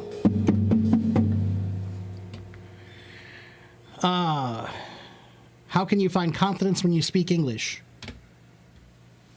Be a confident person. Yeah. It's really that simple. Confidence has nothing to do with speaking. Confidence just has to do with believing in yourself. Yeah. That's it. How do you have confidence in other parts of your Right, life? exactly. Right. When you cook, are you confident? Well, then you can be confident. Why are you confident when you cook? Because you know how to cook. Why are you not confident when you speak? Because you don't speak enough. You don't have enough experience. The more experience you get with speaking, the more confident you will be. So the more time you spend with your language, the more confidence you will gain. China's drinking culture is a test of obedience. So that's an interesting makes way to sense. put it. That Yeah. that does make sense. That is a good way to put it. Well, but then again, Olivia, I'm an American. My culture is a culture of disobedience. Yeah. We're the culture that says no to whoever, whenever Yeah. we want to. So, yeah. I guess that's why I never felt any pressure Yeah. about that. Yeah. But in Spain, we drink with tapa, so we won't be drunk easily. Yeah, Belen, I have never tried tapas before, and I am so looking forward to it. Like, I've had once or twice in an American restaurant, I've had something they called tapas, but I want to go to a tapas Yeah. bar, and I want to try all the stuff, you know. My father-in-law likes alcohol. I'm afraid of each Chinese New Year, the holiday, since he always treats you alcohol. Yeah, right. Yeah, I understand that, especially like family pressure. Sure. My family is a lot of big drinkers on my mom's and on my dad's side, but they just drink to absolute Right. excess. Right. You know? And like I said, I mean, I don't mind drinking a bit on a holiday I'll have and a stuff. beer here and And there, like, but- listen, I have partied. Right. I have spent a great deal of time partying in my life when I was younger, but It no longer serves me. and that's part. Maybe that's Yeah, part of the reason why I that's feel why- okay saying no, Yeah. because I did it. Yeah, exactly. Like I've done that before, guys. Yeah. I'm a drummer. Right. For 15 years, my office was a bar. Yeah. I worked in a bar. I drank a lot. So I've done that before. And I did parties. I went to parties and all that. And so When I lived in Denver, I was always in the green room with my friends, and that's Right, you get enough of that without you don't even have to be part of the That's band. right, Imagine yeah. it being your work like you are, it being your job, and then it's still even more out of the realm of reality. Tomas says, trust me, Italian grandmothers are not satisfied until they see that you're about to die, and only at that point do they show some mercy. Worse than alcohol. Yeah, but Tomas, that's a death worth dying for. Yeah, it you know, is. Chinese It is. grandmas, I'm not Chinese, Italian grandmother's food. grandmas. Yeah, any grandmother's food, really, yeah. If I die because some Italian grandmother made me too Plumps much. me up. Yeah, I think I might be okay with that. Like you Hansel know? and Gretel. Killed by Tagliatelle. You know?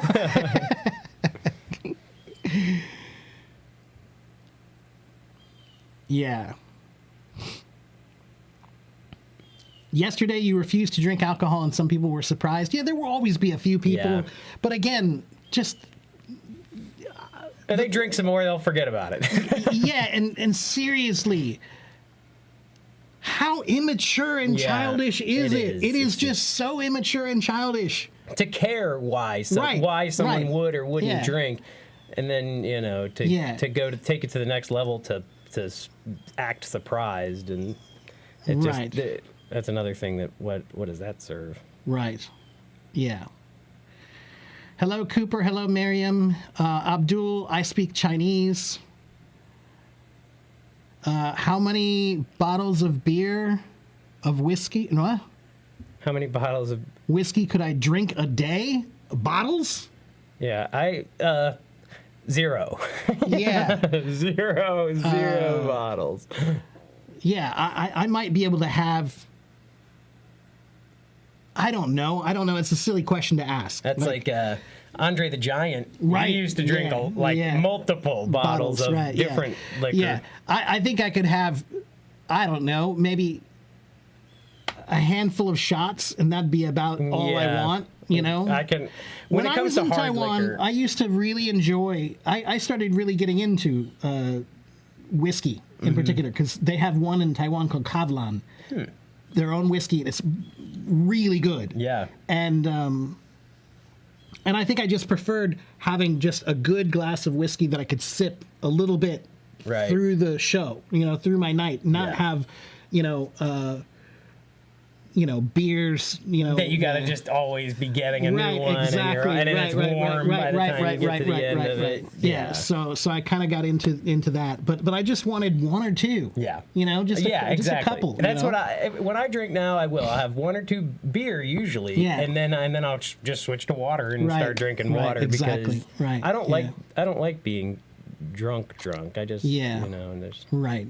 I would say I don't mind it once in a blue moon, but I'm reaching an age where it just that blue moon gets longer and longer. Yeah, mhm. Yeah. Big Heart Brave Jane. No, I'm not in China. I am in the United States. We are in the United States. We are in Cincinnati, Ohio. Hello, Jubeda. hello, Jane. You can drink beer without alcohol, no hard drinks. Yeah, but see, I also don't Yeah. understand non-alcoholic beer. Yeah, because I'd rather just drink water. Right, right. Yeah, I will. Let's be honest. Even the greatest beer in the world, it's still Beer. beer. Right, yeah. Like, objectively, no beer is like, oh, it's the best flavor ever. Yeah. The first time everybody has ever tried beer in their life, their face went like this. I remember when I was young, and I remember asking my dad for a drink of his beer. It was like at the fireworks downtown. It was probably right around this time, 30 years ago. Not 30, but 25 years ago. I was probably 8 years old, and I asked my dad for a drink of his beer, and he gave me a little sip, and I didn't try it again for many years. Right, Yeah. and that's what I'm saying. Like like it's not chocolate cake, you know, Yeah. like it's not some delicious flavor that everybody's Yeah. running to get, you know. We don't have beer flavored ice cream for a reason. We don't have beer flavored chips. I'm sure they exist somewhere. Well, sadly. they might, yeah, but it's not like not a popular thing, not right? a common product. Right. So yeah, like if I like a beer or two, but I like a good IPA, you know. Yeah, because it has an interesting flavor. Right. And that's my thing. If I'm going to But drink beer, I want it to have an acquired taste. Oh, certainly. Yeah, it is an Tastes acquired like you're drinking taste. a pine tree is like That's what I right, tell yeah. people. Yeah. One of the 100 good ways to die by overeating Italian grandma's food. That's right. Yeah. It is. Hello, Alexandria. Yeah, shots do bring bad memories. Daniela, since you're from Mexico, do you know what we call tequila sometimes in America? Do you know what we call it? When I was a kid, when I was younger, you know, we used to call it to kill you. Yeah, to kill you. We called it to kill you, to kill you, because yeah. It's funny when I drink, like if I drink alcohol, like not beer, just liquor, then I'll usually have a tequila and soda is usually what I'll have. I'm not a two. tequila fan. I actually like tequila. I'm not a tequila fan at all. Yeah, I've had cheap ones and I've had good ones, and even the best ones that I've had, in Denver, it's a real popular. Yeah. There's a large mixed Latin in. That's community. one thing. That's different. But I just mean like shots of tequila, right? Yeah. Like there was a bar that I used to hang used out to- with in Taiwan, used to hit and them. at the end of the night, I think they had like a deal where they got like bottles of tequila for free or something from Right. their vendor or something. And at the end of the night, you know, it's like 3 a.m. They're open till 4, if I remember right, and they just start going around pouring shots of tequila for people. That's irresponsible. It is irresponsible. It's totally irresponsible. There'd be people at 3 a.m. You're already well on your way, and yeah, they would start just pouring shots of tequila. And then Prince would show up. Yeah.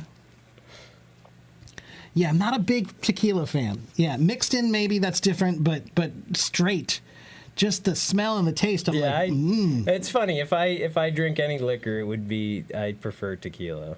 I'm not a vodka guy, not a whiskey guy. My brother loves whiskey. Being Kentucky boys, you know, there's a whiskey culture there for sure. Yeah, I don't mind a good whiskey. I don't mind a good. Yeah, I think I told you I went to that Weller's whiskey tasting with my dad's. Maybe I didn't say it, but my dad's friend won this big whiskey tasting thing at Party Source in Newport, and there was 10 of us there. So it must have been pretty expensive, and it was all Weller's. And I was like, I'm sorry, this is wasted on me because I tasted them, but I couldn't taste any difference. Your workmates at Harvard University professor told you beer kills the brain cells. Well, yeah, it Accurate, does, but so does everything. Yeah. Really, to be honest with you, yeah. That's not the reason I don't drink, is because of brain cells. You know, I'll lose those in other ways. right? Exactly. Yeah. They're getting killed either way. Yeah. Right.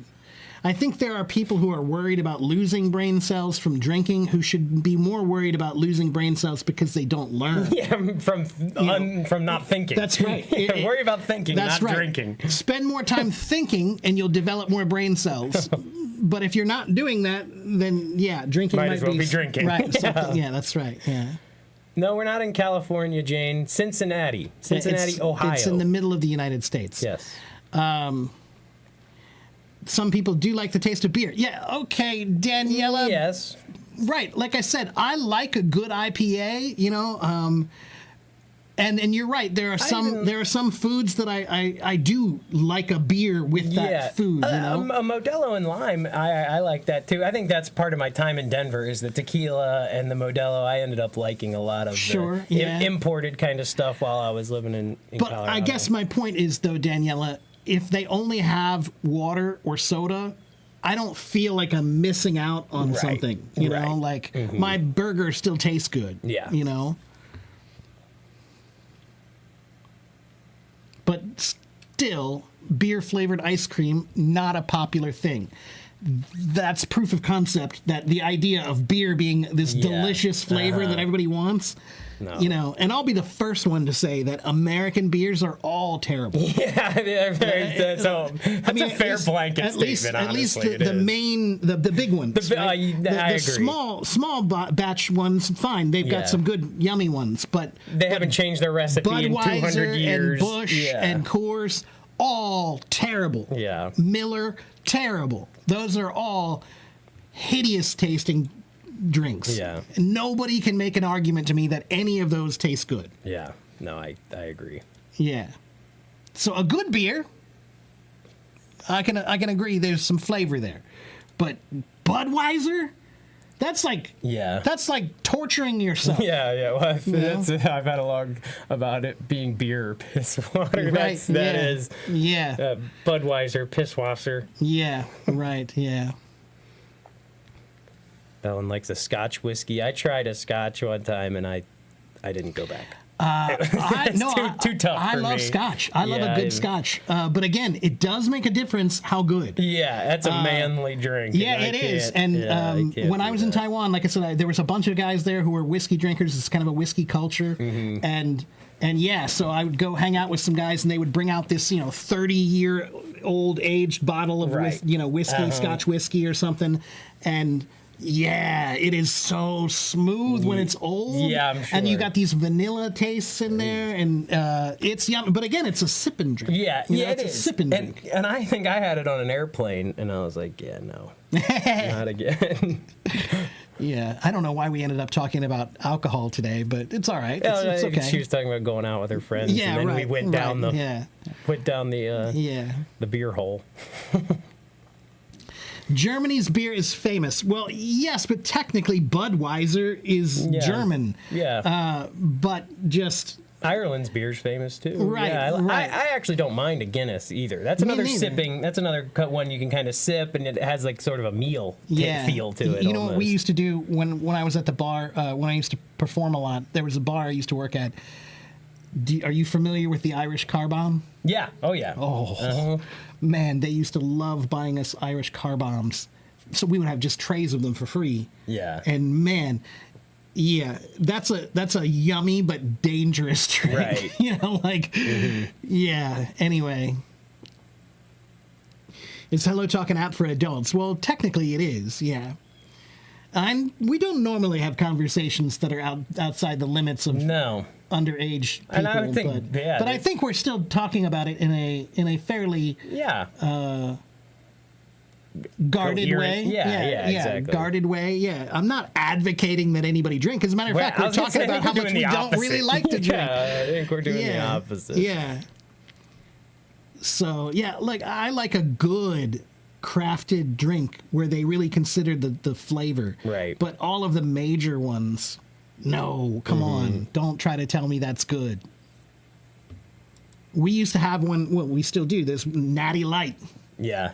Oh yeah. which is like a thing here in Cincinnati. It's like natural light. It's beer here, and oh my god, it's terrible. It's so terrible. Yeah. Absolutely not Budweiser. That's right. Yeah. No, yeah. Budweiser's again. It's like I'd rather drink foot water. And that was the first beer that I tasted too when Yeah. I was young, and I was like, yeah, no. If you gave me a choice of a Budweiser and a glass of dirty feet water, I think I would drink the dirty feet water. I'd do the Budweiser, but it would be a close race.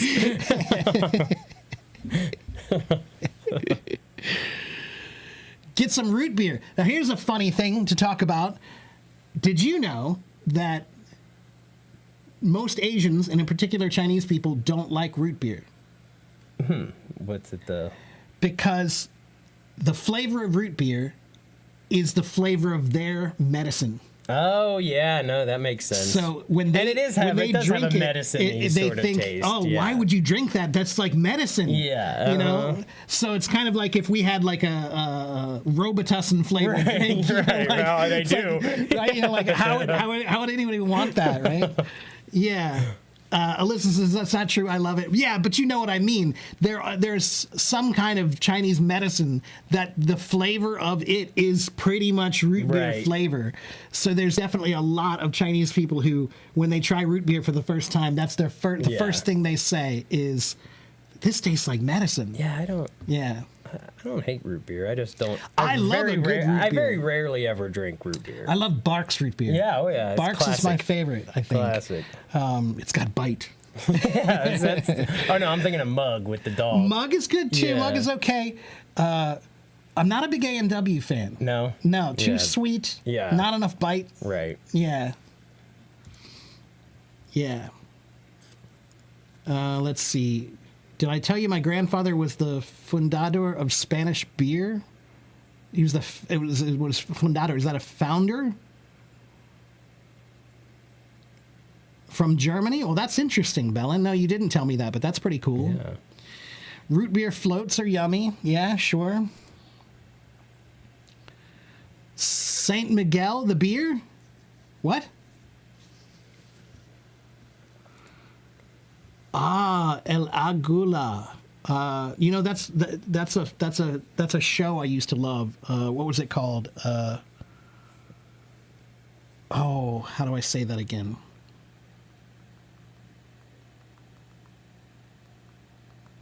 There was a show that I used to really like on Netflix, Aguia Roja, Huh. Red Eagle. Oh. And it was a Spanish drama about like a Zorro-like character. Oh, I see. And it was great. I loved that show. And it was really good for my Spanish. And I was Yeah. trying to learn Spanish. It was great. Yeah. Aguia Roja. That's funny. Yeah. I love that show. It's hard to find now, though. I need to find it again.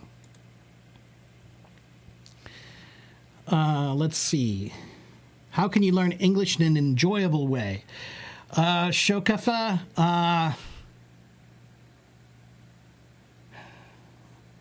learning should be as enjoyable as you can make it. But learning is an endeavor, and endeavors require dedication and discipline. And you cannot get away from that. So I think you should try to make learning as interesting as you can, but I also think you need to understand that doing some things in life require discipline, not entertainment. Yeah, it's not always going to be enjoyable. That's right, exactly right. Climbing a mountain is not always fun. You know, you get the parts where you get to look at the view and it's beautiful, but then you have the difficult part where you have to climb up and it's really hard. That's learning, right? So what I would say is do the best you can to make it enjoyable as much as possible. Have as many possible ways to learn as you can. The more ways that you have to learn, the more likely you'll stay engaged, I think. If you only have one book and you're trying to learn Spanish and that's the only thing you're using, the chances of you becoming bored or losing interest or not really growing very much, I think, are very high. Yeah. But if you have a book and you have an app and you have videos and live streams and YouTube and podcasts and teachers and friends and mentors, and if you have all of those things, then there's a much better chance you'll do well. And finally, make learning part of your lifestyle. As an adult, that's one of the best pieces of advice that I can give you, is if you want to learn, then you can't do it the way you did when you were 14 in school and you have 2 hours to study tonight, so you have dedicated 2 hours to sit down and study. Most adults don't have that kind of time, so you have to find other ways to make learning part of your daily life, right? So every time you eat, try to make it a learning experience. Every time you watch TV, try to make it a learning experience. Every time you, any routine things in your day, try to make those learning experiences. Okay?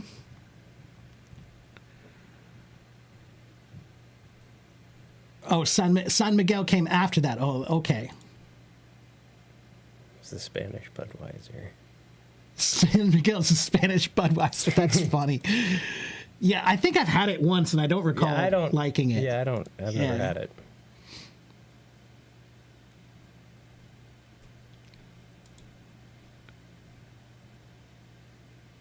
You're having your favorite beer, black bitter coffee? how I like it. Yeah.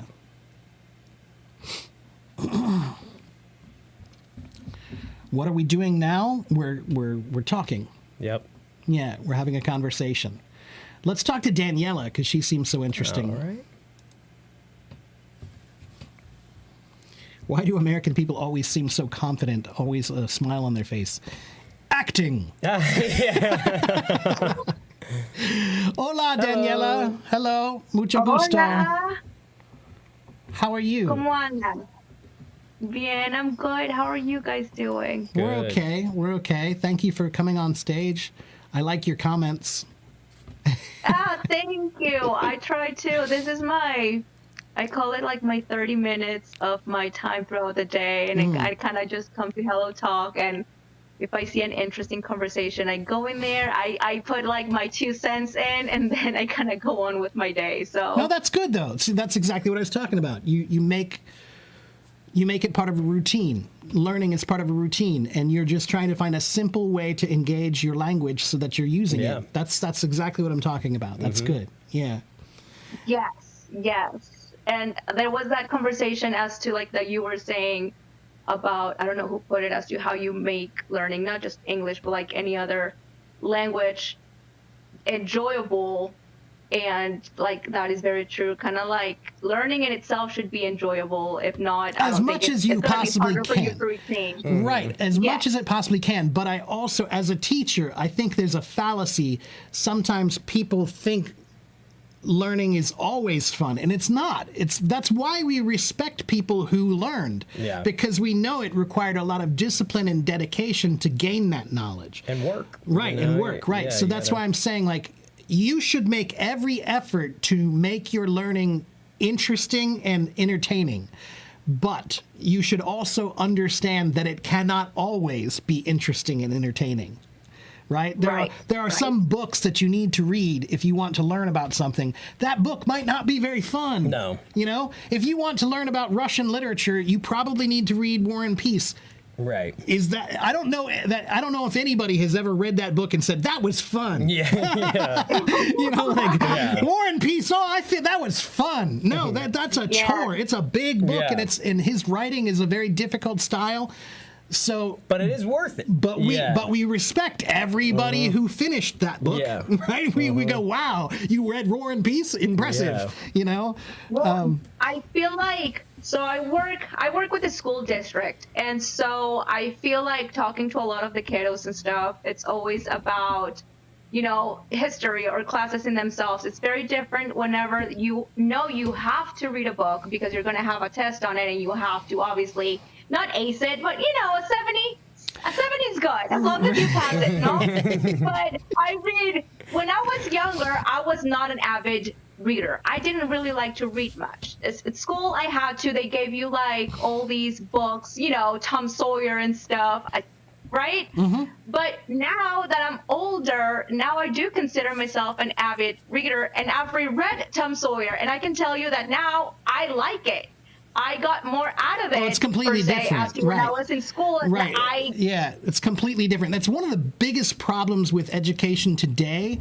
Is as a teacher, I can tell you that the hardest thing about teaching is teaching somebody who doesn't want to learn. Right. And if you don't give the students an understanding of why they're learning what they're learning, then of course they're going to be phoning it in and not really paying attention. So I spent most of my high school not really paying attention and not really caring about what Right. I was doing. Why? Because nobody told me, right? When I was in calculus class, I had no idea why I'm learning any of this stuff. It seemed completely pointless They to don't me. offer you the framework. They for don't it give you either. any framework Yeah. whatsoever. So that's why I always tell people anyone can climb a mountain, but if you have a reason, you'll climb better, right? And absolutely, you'll so put more into it. right. Yes. And when you're an adult, you're not learning because someone's telling you to do it. You're doing it because you want to do it, Yeah. right? And so that's a completely different thing. But what I do think is good is you should apply the techniques that school has to your adult life. Meaning, you can read Tom Sawyer now and do a book report. Yeah. You don't have to, You certainly don't have to. Right. But if you do, I can tell you that I would get more than a 70 now. right, That I right, did right, that. because you care, right? Because you care. Now, here's one more funny point about this in particular: reading books in school. The Old Man and the Sea. Yeah, that's everyone Classic read that book, one. right? Yeah. It's small, it's easy to read, but here's the funny thing about it.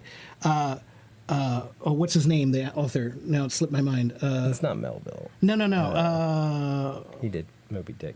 Hemingway. Hemingway, yeah. Hemingway, right? So Ernest Hemingway is the writer. He wrote the book, and that book has been analyzed in classes for decades, right? For decades, all around the world, people have read that book and said, well, what do you think it means when he catches the fish? And what do you think it means when the shark eats the fish? And what do you think it means? And Ernest Hemingway himself said, it means nothing. Yeah.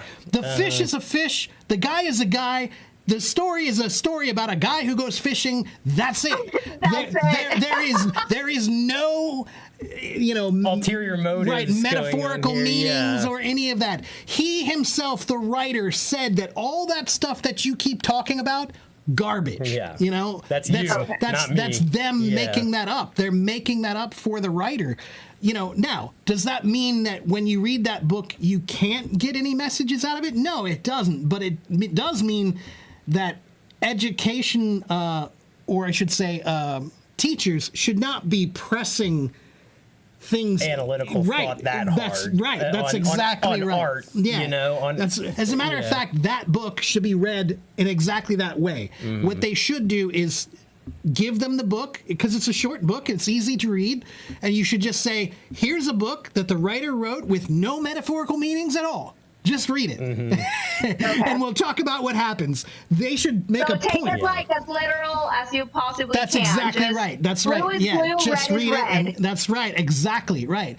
Instead Okay. of trying to make everything into this, well, I don't understand what that means. It doesn't mean anything. He's fishing. That's it. That's it. Here's the thing about being a writer or any kind of an artist. One of the most important things about being an artist is being prolific, which means you have to write a lot or paint a lot or make a lot of music. Okay. Every artist knows that you can't make a great song if you haven't made 1,000 bad ones first, right? So The Old Man in the Sea could have just been him just An old man in the yeah, sea. Yeah, I need that's to it. write something today, so I'm going to Yeah. write this. And, he may not have cared at all about what he was writing. He might have just been writing because he knows he's a writer. Right. If you're a That's what writer, you do. you must write. Yeah. So one day he sat down to write, and he wrote that, and it came out. Did he think it was the greatest book he ever wrote? No. Right. But he wrote. But because he's Ernest Hemingway, we end up telling everybody, oh, well, everything he did must be brilliant, Yeah. Yeah. And not exactly. Well, yeah, there's going to be some. I just think it's funny as to how we try to tend to immerse ourselves on, like, oh, yes, maybe he meant like this guy who is, fishing and you pick up this fish and that fish means like a situation Yeah, or something. represents his faith or something like that. Right, Yeah. right. Or if you're going to be metaphorical about it, let's not define it. Let's have the class read the book, and then let's say, what do you think it could mean? Yeah. It means nothing at all, but let's talk about it and say, what possible metaphorical meanings could catching the fish have? Right. That would be a very valuable exercise to just let the students say, well, it doesn't mean anything. It doesn't mean anything, so don't worry. None of your answers are wrong.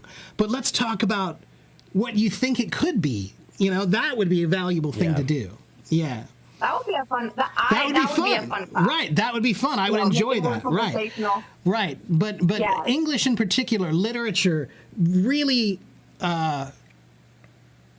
it put me off because there was always there was too much structure on it of them telling you this is what it means and this is what you need to understand. And to me, that's a disservice to literature because Yeah. literature is supposed to be a self-explored understanding of various conflicts and Yeah. and difficulties and character development. Yeah, that's right. Character Yeah. development. That's right. Yeah. So, but like I said, that's school. School is always the biggest problem with school is that it ends. Yeah.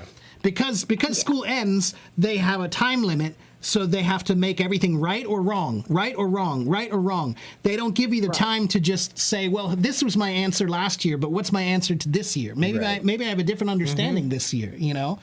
My viewpoints have changed. Right, yeah. You could read one book when you're 15 and read the same book when you're 18 and have a completely different view of that book.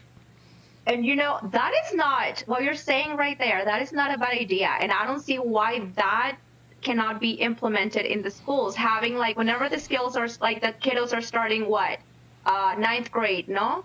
Which is high school starts. High for school, us, right. yeah. And for them to have like an activity of the sort and write, they have a question or read a short paragraph or chapter of something and see what their opinion is, then ask you whenever they're about Absolutely. to graduate. Right. Here, Yeah. have it back and There let's see are what a you few wrote. schools Yeah. that do that. There are a few good schools who do that, but not many. No. Yeah. But again, you know, one day I hope education becomes something that's just about human development and not about making a worker. Right. But right now, Standardized testing right, is the right is now, the God. education's primary purpose is to make workers. Mm-hmm.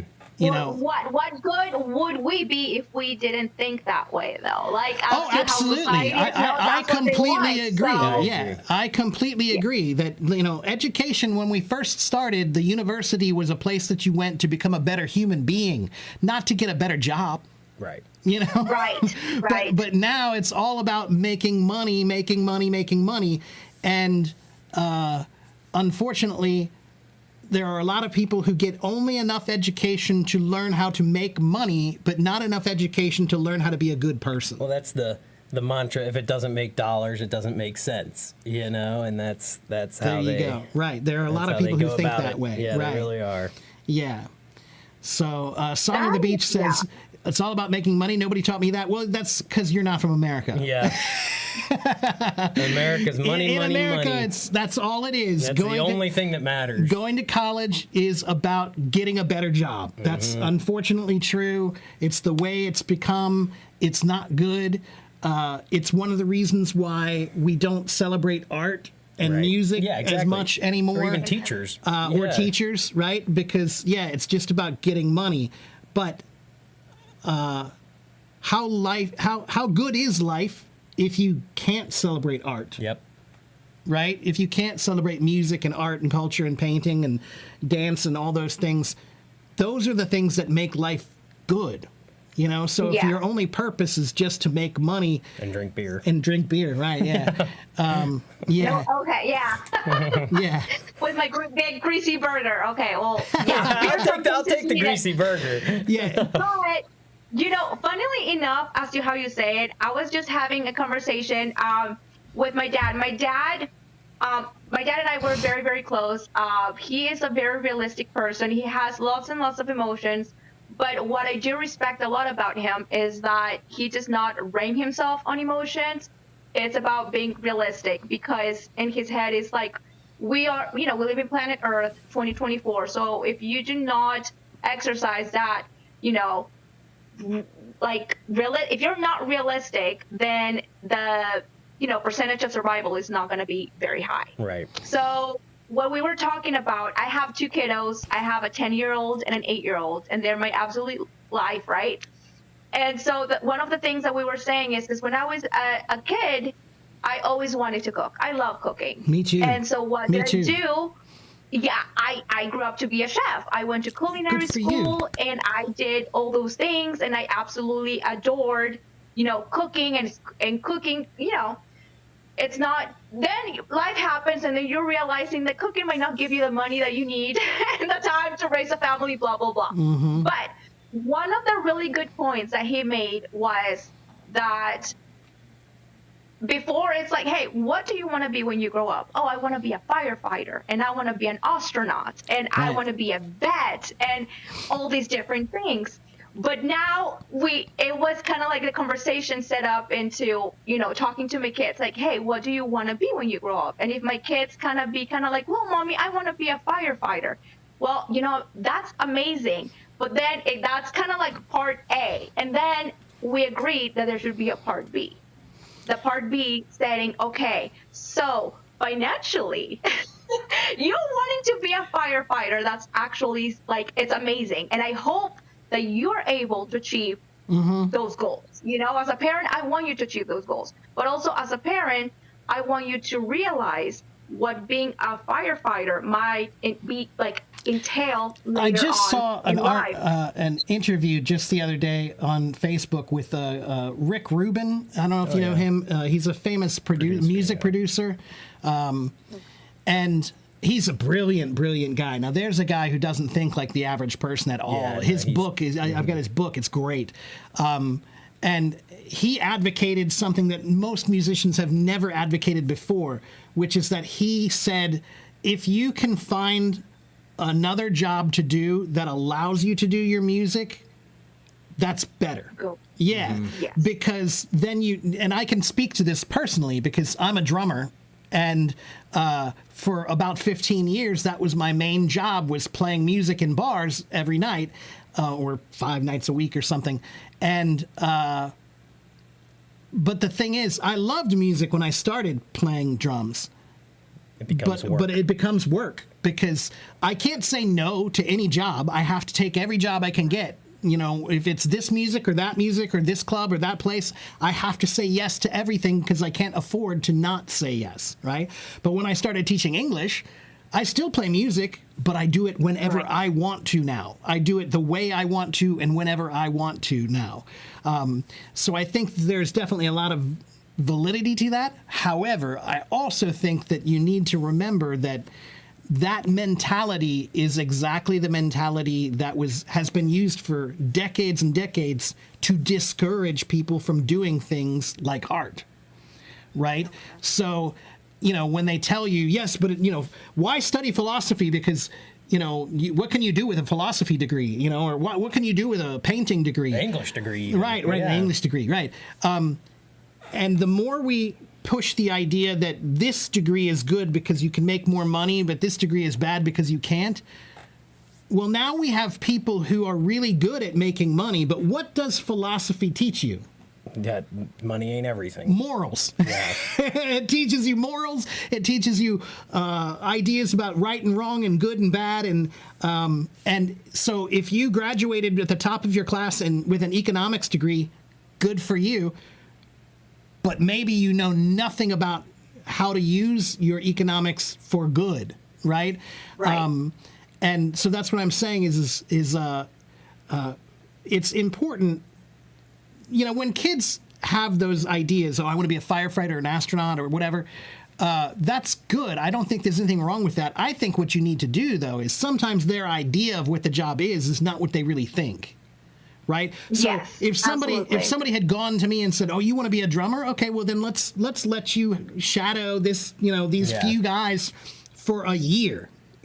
For a year, you have to follow around these drummers and see what their life is like." And one of them sleeping in his car. Right, exactly. Or Right. whatever. So then if you can see that, then maybe you'll make a better, more informed decision. But you know what, Daniela, when I lived in Taiwan for 4 years teaching English. And when I was there, one of the saddest things that ever happened to me was when I would ask those kids, what do you want to be when you grow up? Or actually, no, usually the question was, I would ask them, why are you learning English? Like, why? Do you know why? And they almost all had the same answer. They would say, well, I'm learning English because my parents want me to. And I would say, well, why do your parents want you to? Well, they want me to get good grades. Well, why do they want you to get good grades? Well, they want me to get into a good school. Well, why do they want you to get into a good school? Well, because they want me to get a good job so that I can get married and have a family. Like, none of it had anything to do with them at all. What they wanted. Nothing had nothing to do with what they wanted, had nothing to do with their dreams whatsoever. It was all just about money.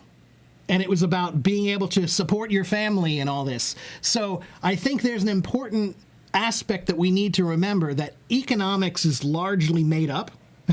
yeah. It's arbitrary, Almost right? I mean, completely. you know, the value that you think your money has is exactly that. It's faith. It's faith. You have faith that it has that much value, but it's still kind of an arbitrary faith. Yeah. And so, and we have to recognize that in the last 30, 40, 50 years, society has pushed us more and more and more and more and more towards this idea that the only thing that matters is being able to pay your bills. And that's not an accident. It's not an accident. You know, when you make people so desperate that the only choices they make are based on their ability to survive, then you can't have anything better. You can't think about anything more. You just keep the people focused on making money to survive.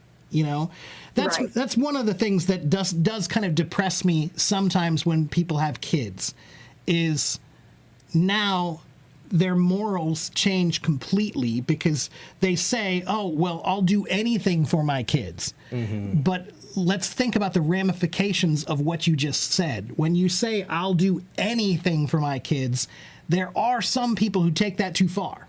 Yeah, willing Right? to hurt other kids. Right. You know, There are some people who will hurt other people for the benefit of their kids, right? And so that's why I'm saying, like, that's why the biggest problem we have in life is that we all live under this idea that making money is the purpose of life. And that's why we all struggle. You know, all of us would be happier human beings. You know, they say that there's a mental health crisis in America. No, there's not. Yeah, there's a financial There's a financial crisis, yeah. Believe me, when I moved to Taiwan, my economics changed completely. The amount of money that I made there and the cost of living there, I went from being depressed and sad to being completely happy. Yeah. And it just had to do with But you because you have were a different mobile. perspective. No, you have a different understanding. Sometimes that's all you need. Like, you have the same amount of money coming in, but as to how you perceive what you can do without money, like, it just completely changes. Right, but like I said, you know, here in America now, there's not one state in America where where a person with a minimum wage job can afford a 2-bedroom apartment. Right. There's not one state in America where a normal person with a regular, easygoing job. My father is he's a retired psychologist, and his job that he had that paid his bills and let him buy a house and let him buy a car and go to college.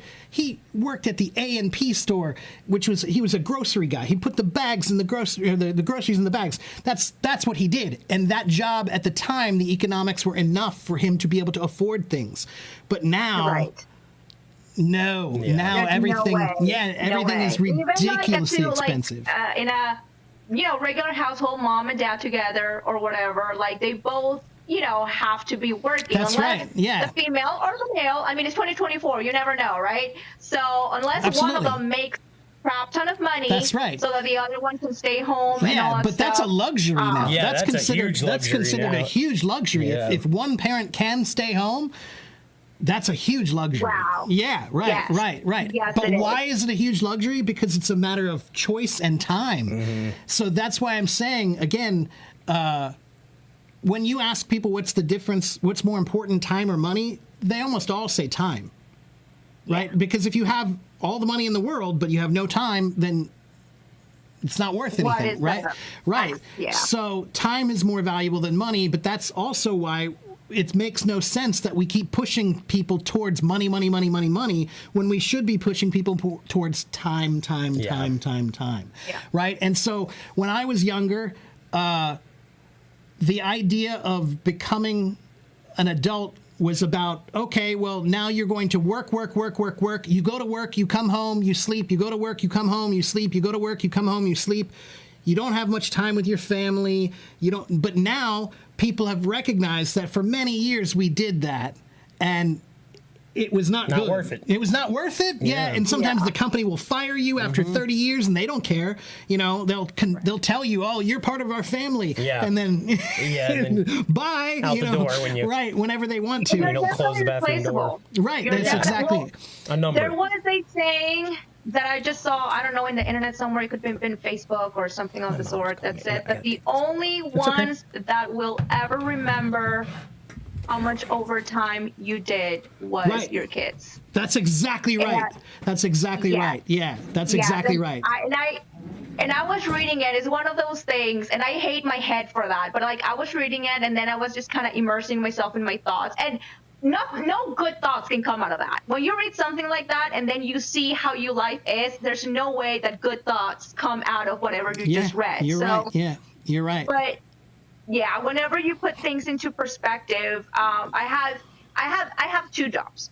I have my job that I took because it gives me benefits and it gives me, medical insurance, and it pays me a salary, et cetera, et cetera, et cetera. So it allows me to survive. And I have my second job that is cooking. I work as a cook, at a restaurant, and that I absolutely adore. And it allows me to save. So one allows me to survive, and the other one allows me to save. Right. And so, realistically speaking, could I quit my second job and spend much more time with my family and spend more time with my kids and stuff? Absolutely. But then I feel like things are going into perspective. My car broke down. Right. Yeah. And so I have to fix my car. And cars, regardless of how cheap your car is, fixing it is not going to be cheap. That's right. Yeah, not today especially. I mean, they have car fixing insurance now. Right, You I know. like it used to be that you could actually afford to fix your car, but now they're so expensive to fix that now you need car separate insurance, and yeah. you need repair insurance. Yeah. Right. Yeah. Yeah. Well, the thing is that, and that's where my perspective comes in, like that you guys were talking about. If I did not work my second job, I wouldn't have been able to pay to fix my car, right? So that's when I sat down with myself, and I talk to myself plenty. I don't care if people think I'm crazy, but I feel like I need those times to talk to myself to kind of like refresh what's happening on my life and what's my next move. No, talking to yourself is a so- very, very good thing to do. Absolutely, it is. Okay. Yeah. Well, thank you. No. Thank you. I have it a couple is. people that tell me you're absolutely insane, and I was like, hey, No, you're no, the one no. hanging out with me. No, So, because everybody has an internal monologue, right? Everybody has an internal monologue. But if you talk to your internal monologue, then you can actually hash out and figure things out. You can work out your problems by discussing it with yourself. So that's what you're doing, is you're just working through things when you do that. And sometimes when you do it out loud, it's easier. So there's nothing. yeah. There's nothing wrong with that. But one day I hope we reach a point where the value of careers is not just defined by how much money they make. That, for example, teachers. There's a perfect example. Teachers used to be one of the most highly respected jobs in the world. Everybody respected teachers because they knew how valuable they were. Teaching is now one of the least respected jobs in the world, and they don't get paid well. I mean, think about it. In America, there are lots of stories. There was a Time magazine issue that had a woman who said she had a master's degree in English. She had My mother. I can't remember how many years of experience. Many years of experience, and but she has 3 other jobs and she can barely pay her bills. That's not right. Yeah. Somebody who's doing a job like teaching, that job, the value of that job should be reflected in how much money they make. With that level of education, too, Right. On the other hand, look at like Wall Street guys. What value do they have in life? Nothing. None whatsoever. They move money around. They produce nothing. Right, you're They a produce human nothing. parasite. Yeah, you're a human 100%. parasite. And so they make tons of money, Yeah. right? I kind of feel like at some point producing zero. Right. At some point in time, we need to have a better way of evaluating the value of what people do, and it shouldn't just be based on how much money you can make. Right. It's a weird thing psychologically. If you meet somebody who is rich, you immediately assume they must be good. If you meet somebody who's poor, you immediately assume they must be bad. I think there was religious context for that. Oh, there as well definitely in the is. past, Yeah, there definitely that is. was, Yeah.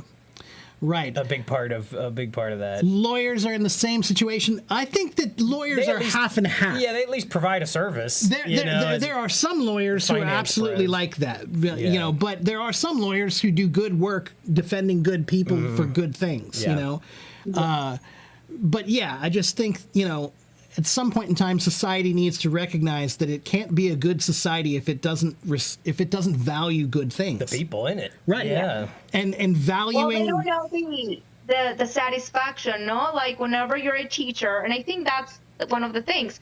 You're a teacher, you don't make a lot of money. You should, because I mean, you are educating our future, literally. Like Right. you're educating the kids, trying to keep them entertained and Right. focused and trying to make them learn. And so that satisfaction, that feeling, like I feel like so much people haven't been allowed to have that feeling, so they don't really understand how much more that weighs more than the extra $100,000 that you could possibly get. Yeah, I mean, doing the something. point is that if you have a job that you actually care about, earning money is not the first thing on your like, for example, being That's- a musician or being a cook.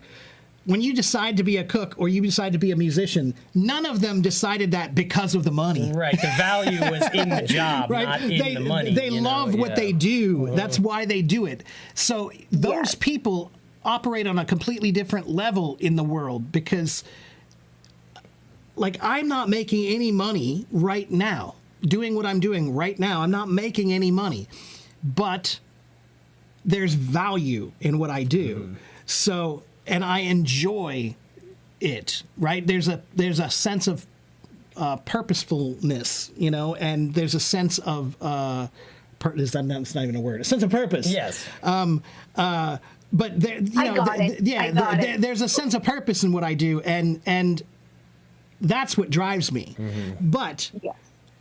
I shouldn't have to worry about my bills. I shouldn't have to worry.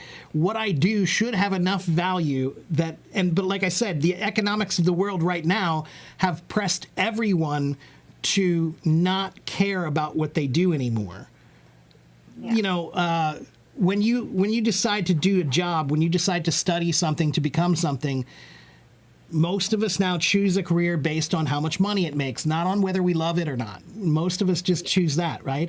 But this is what I always ask somebody. If your daughter is sick and you have to take them to a doctor, do you want them to go to the doctor who just did it for the money because they wanted a Ferrari?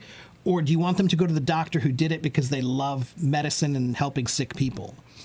Absolutely. Right. Or teachers, same thing. Do you want somebody learning from a teacher who just does it because it's a job, or do you want somebody learning from somebody who really cares about teaching, right?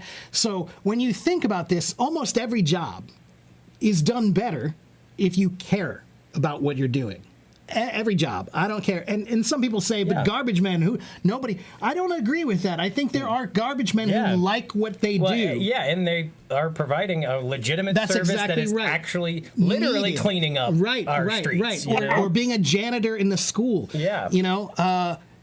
You clean things to make it so that people can function. Well, you have an important and a lot of duty. it is that, like in America, we don't like workers at all. I think because it's about the money Right, thing, the being the finance boss, bros. right. If you're working, then that means, you've done something wrong because you should be one of these finance guys who That's doesn't exactly work. right. Who Yeah, just that's makes exactly things. right. Yeah. There's not a lot of respect for working people. No, even there's not, yeah. within the working communities, Right, they yeah. have a hard time respecting themselves. But we are reaching a point where it really is sad that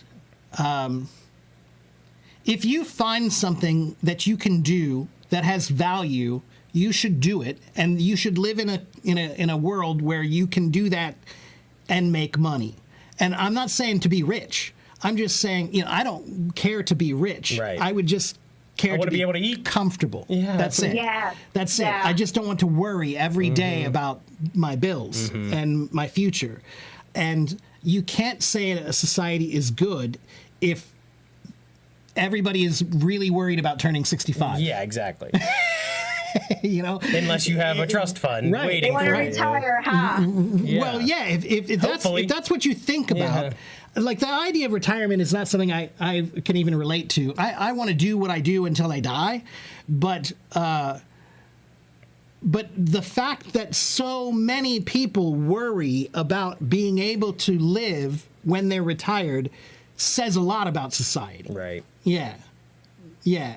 So, people need to, again, we just need to start reevaluating. We were just talking before the stream started. It's one of my little tiny hopes is that AI is an interesting thing and we're learning a lot about it and it's really growing fast. But I truly hope that in the next 5 to 10 years, AI knows enough about us to be able to give us the bad news. Right. That hey, guess what? Economics, all a joke. And that, AI will be able to lay it out for you and say that, you guys have a system that is screwing the majority of people all the time, and you know it, but you're not doing anything about it. Why? Because the people... Kind of like the elephant in the room, right? Everyone knows, right, but no everybody one will knows, talk but about nobody it. wants to talk about it. That's why I hope that maybe AI will actually just say it. Like, look, these are facts. I don't have anything to, argue about. It's not a real person, so it's just determining things based on the knowledge it has of us as a society. And again, we worry about AI, right? Everybody worries that AI is going to get so smart that it'll eventually kill us. What does that say? Yeah. What does that say about you if when they made the Terminator movies, they decided that once AI becomes self-aware, that it will decide that humans are bad and that we should just get rid of them. Yeah. And we all know that. It's an educated guess. Yeah, right. It's an educated guess, right? And again, it's one of those things we've been talking about this since the 70s, at least since the 70s we've been talking about how we're not very good. Right. The biggest problem that Earth has is us. Earth will be fine, but we are a problem, and the way we do things is a problem, and the motivators that we have are problems. That's why we can't solve things like climate change, because we have bad motivators. Right. Our motivators are for temporary fulfillment for profit. of profit. Right. That's really what motivation is. So like I said, that's one of my small little hopes, is that maybe AI will reach a point of understanding of our culture enough at some point that it will start telling us, Elon Musk should not be allowed to have that much money. Right. Or whatever, about these clearly glaring, obvious flaws. Yeah, I mean, moral repugnance. Right. almost. But that, like I said, though, that we can't admit it ourselves. No. Because anybody like me who says this, the rich people are just going to say I'm jealous. Right. That's all it is, they're just going to say you're just jealous that you don't have the money I have. So there's no argument. Just jealous that I exploit people. Right. Yeah. There's no argument I can make that will win between the people who believe in a better society for everyone and the people who believe in more money for me. Right. There's no argument that I can make right now. Mm-hmm. But again, I hope that AI will reach a point where it knows enough that it can make that assessment itself and tell everybody, this is not good. If we don't believe each other, like human beings, we don't believe in human beings, right? At least if they believe in this machine that they're putting so much, Right. And again, what reason would it have to lie? Right. What reason would it have to lie? It's going to give and again, it's not something we don't know already. We expect that when it learns enough about us, that it will decide we are b-holes. Yeah. Obsolete. They will decide that we are not good. We know that. We know that, but we're not doing anything to change it. We're not doing anything to change it. It'll be laid bare. Yeah, right. So I hope it will be. One day I hope that it has that godlike ability to tell us what we need to hear. Yeah. I hope it doesn't decide to kill us after, but But that's its decision, and But it was yeah. it was a meaning. right, Yeah, right. But to be honest with And you, we'll be like, hey, we believe we talked about you when this was happening, so spare us. Yes. I mean, right. some of us were, That's right. smart enough to think about it. Yeah. I, for one, welcome our robot overlords. That's right. That's what we say. Like, I, for one, welcome my robot, masters, whatever.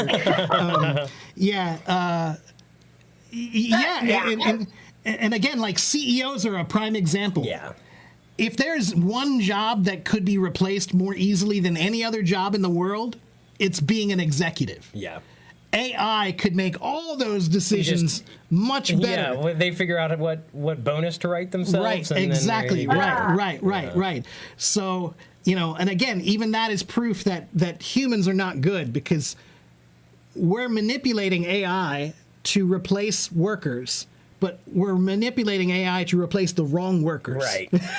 Yeah. We're manipulating it to replace the people at the lowest end Who need it. Who need it, Yeah. right? As opposed to the guys who are buying their third house, Producing and nothing. producing nothing, Yeah. and right, just basically, there are some people who view life as a game where you're supposed to make life better for everyone, Right.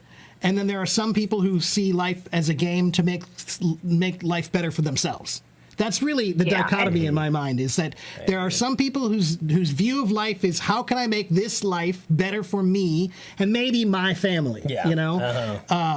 And then there are And other I think people. that's how they justify it. That's a lot right, of the a time, family, as right. if they're protecting their family That's or something, exactly when they're right, really yeah. destroying the world for their family and future that's what I was saying about how when people have kids and they say, I'll do anything for my kids. Yeah, Well, you'll destroy the world That's for right, them, and yeah.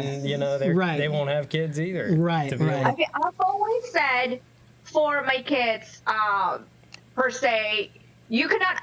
I feel like, and I don't know if you guys have kids, but like with my two children, I love my children. I adore my children. My son can be a little, sometimes I'm just like, oh, okay. He's a kid. I He's love supposed to you, be. like, good. But I have always said, if he ever went, like if he did something wrong, because many parents, especially, I worked in childcare for 9 years. I did childcare in 9 years because it allowed me to afford childcare, because they would give me free childcare for my kids, and it allowed me to make a little bit of money every single month. So when my kids were were little, cooking was not something that I could have done to be able to support that, but working at childcare. And so one of the things I learned is that parents are worse than their kids. They really yeah. are. And so us as parents, we try to cover, like with a little finger, those bad things that your kid do. Like, hey, your kid is a biter. Yeah. He's 2 years old. That's what he Right. does. And you tell that to a parent, and they're like, yeah. Yeah. It's one of the They get- reasons. they get No. offended. It's one of the reasons why teaching has become one of the It worst is. jobs, Yeah. because parents, Right. it's not the kids. Well, it's It's- it's half the kids. Yeah. It's half the kids and half the parents. The parents defend what their kids do no matter what. Yeah, it's true. And then the kids have this sense of what's the word I'm looking for? Free reign. Yeah, entitlement Yeah, and free entitlement. reign, because they know their parents will defend them no matter what. And they don't see any respect for the teachers, so why they Right. don't feel they should give any Yeah. respect to the teachers. Yeah, I mean, I could go get a job tomorrow working at a school here in the United States. It wouldn't be difficult at all. They're so desperate for Yeah, teachers big time. that with all my experience, I could absolutely go get a job, but I don't want one. I really don't, because My mom has No, been a it's- public school teacher for 20 years, and yeah, she says that the kids have just gotten worse. Really, Yeah. and because Yeah. the parents, It's because the the parents, right. she'll send a message to the parent about the kid, and then the parent will say something even worse back to her Right. than the kids ever. Well, here's said. another perspective to take on for you, is that the words mature and immature mean nothing. In my experience as an adult, I have now realized that there are just immature acts and mature acts, but there are not immature people and mature people. So what that means is there are 10-year-old kids who make mature decisions and act maturely, but there are also 60-year-old adults who act really immaturely. Yeah. right? So this idea that I'm an adult. Adult means nothing. Yeah. Adult means nothing Yes. at all. There are lots of immature adults. Look at Elon Musk. Yeah. I mean, that guy is as petulant and spoiled as Most possibly. of the people, when I worked at the casino, there was that. Right, That was a right. huge an entitlement and Right, just right. immaturity. Right. So that's another thing I think we need to address at some point in time is the idea that adults have all the answers and that adults are the ones making the mature decisions. No, there are millions of adults who make immature decisions every day. I mean, look at things like road rage. Yeah, exactly. You know, road rage is a perfect example. No normal human being should be getting upset about driving. But it happens every single day. Every single day there are people who get mad about somebody who turned this way or turned that way in front of them. Pull a gun on And they people. pull guns on you now in Yeah. America. Right, yeah. Yeah, so that's what I'm saying is the idea of adults and children, those are made up terms that we've created to give us a sense of respect, Yeah, and authority. and to put You know? you Right. can only be here. You Right. can only be there. But if what you're you here. said is exactly true. There are sometimes, and you too, where, you'll text, the teacher will text the parent and say something about their kid, and then the parent will text back in the most immature way. Yeah. Oh yeah. In the most immature way.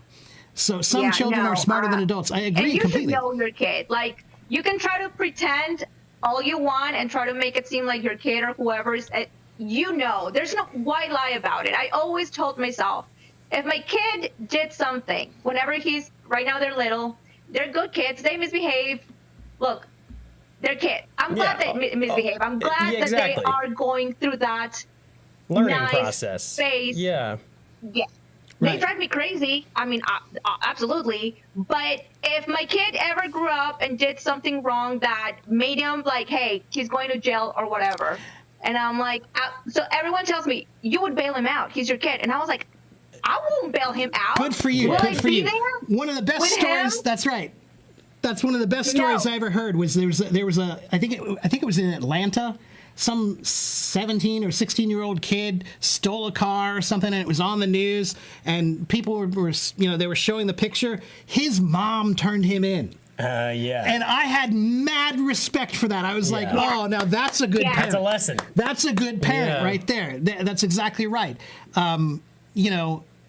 Yeah, the idea of your kids can do no wrong, Yeah. It's terrible. that's not a good thing at all. Not a good thing. And the idea that parents can do no wrong, Yeah. also not a I good know. thing. I don't get it. Adults It's living is a constant effort to try to be a better person. yeah, and I think it's That's kinda the way it should be. what you were saying about like the not learning ending when you're out of school. So like a lot of these parents feel like there's nothing for them to learn. That's exactly right, There's nothing yeah. for them to look at, Right. so that they think And- they're always right and that they're always going to be correct. Yeah, and the way we have school is definitely needs to change. School should be a lifelong process. So you should be able to go to school forever. That's my opinion. Yeah. I think that no matter what age you are, you should be able to take one or two classes. Why? The quickest way to get old is to stop learning. Yeah. The quickest way to get old is to stop learning. That's when you're old, when you stop learning. So if imagine if college were something that everybody could always take one class, there was enough time, it didn't cost anything, you could go and just be in a learning environment where you could learn Yeah. and grow about something. It's almost the like quality of life you would Right. have. Think about that. Or think about how some careers, right? Yeah. Like in some careers, they make you do every year, you have to get a new certification Yeah. for this many hours, Reevaluation, reevaluations, right? Some careers, they know that's true. Life should be that way. Yeah. We should be constantly growing. And when school ends, when you're 18 or when you're 22, 23, you get this sense of, I'm done now. Yeah, I've learned it all. I've finished as an adult. I'm now a Yeah. complete adult. No, Yeah. you're not. No, you're not. No, learning ends when you die. Learning ends Yes. when you die. Well, reality hits. I think whenever you finish college, that's when you're like, okay, now reality. So, go Right, ahead but that attitude of right there, now reality, again, that has been manufactured. That has been created. The idea that life is about work, that has been created, that has been manufactured for us. And I'm not some, immature child who thinks that life can go on without work. But I am a believer that work doesn't have to be desperate. That Right. we live in a world that there is enough excess that everyone should be able to do a job and live comfortably. Comfortably. I'm not saying, Yachts and- and yeah. things like that, but I'm saying that everybody Yes. should be able to live without worry and be able to enjoy their family and be able to focus on making sure your kids grow up better than you did, making sure that you are continuing to grow and learn as an adult and become a better person, right? One of my favorite quotes is that, your only competition is to be better than the person you were yesterday. And that is, but again, when you create this idea that, no, I finished college, now I have a job, I'm done. Yeah. I'm at the pinnacle of life. I need to learn nothing more. It's ridiculous. It's ridiculous. So,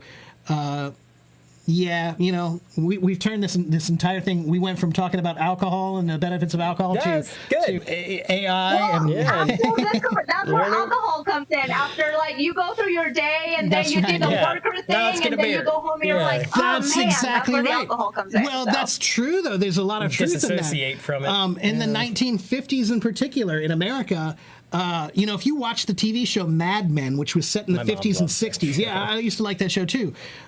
They're drinking all the time, those guys. Mm-hmm. They're drinking in the office, they're drinking at home, they're drinking at the restaurant. They drink all the time. That's how you know your life sucks. Yeah. If you're doing that to cope with it. If you need to drink 24 hours a day to get through your day, then that's Yeah. how you know your life sucks. No one loves alcohol too much. It's just like Right. you're hit rock bottom. Right, Yes. right. But like I said, one day I hope AI can look back at the we can only judge history based on our perspective of history. And our perspective is always limited by our age and our knowledge. But AI has no age, has no limitations on the knowledge. So again, eventually I'm hoping it will be able to make some clear Maybe paths. Yeah, just Inroads into- clear decisions or clear evaluations, of Not biased, right, not as in of where humans are now and from the last 100 years. Yeah. I think if it were to look at the last 100 years and start making some assessments, it would make a better, let's think about it. We worship, for example, in America, guys like Thomas Jefferson and George Washington and all those guys, and we say, well, they were so great.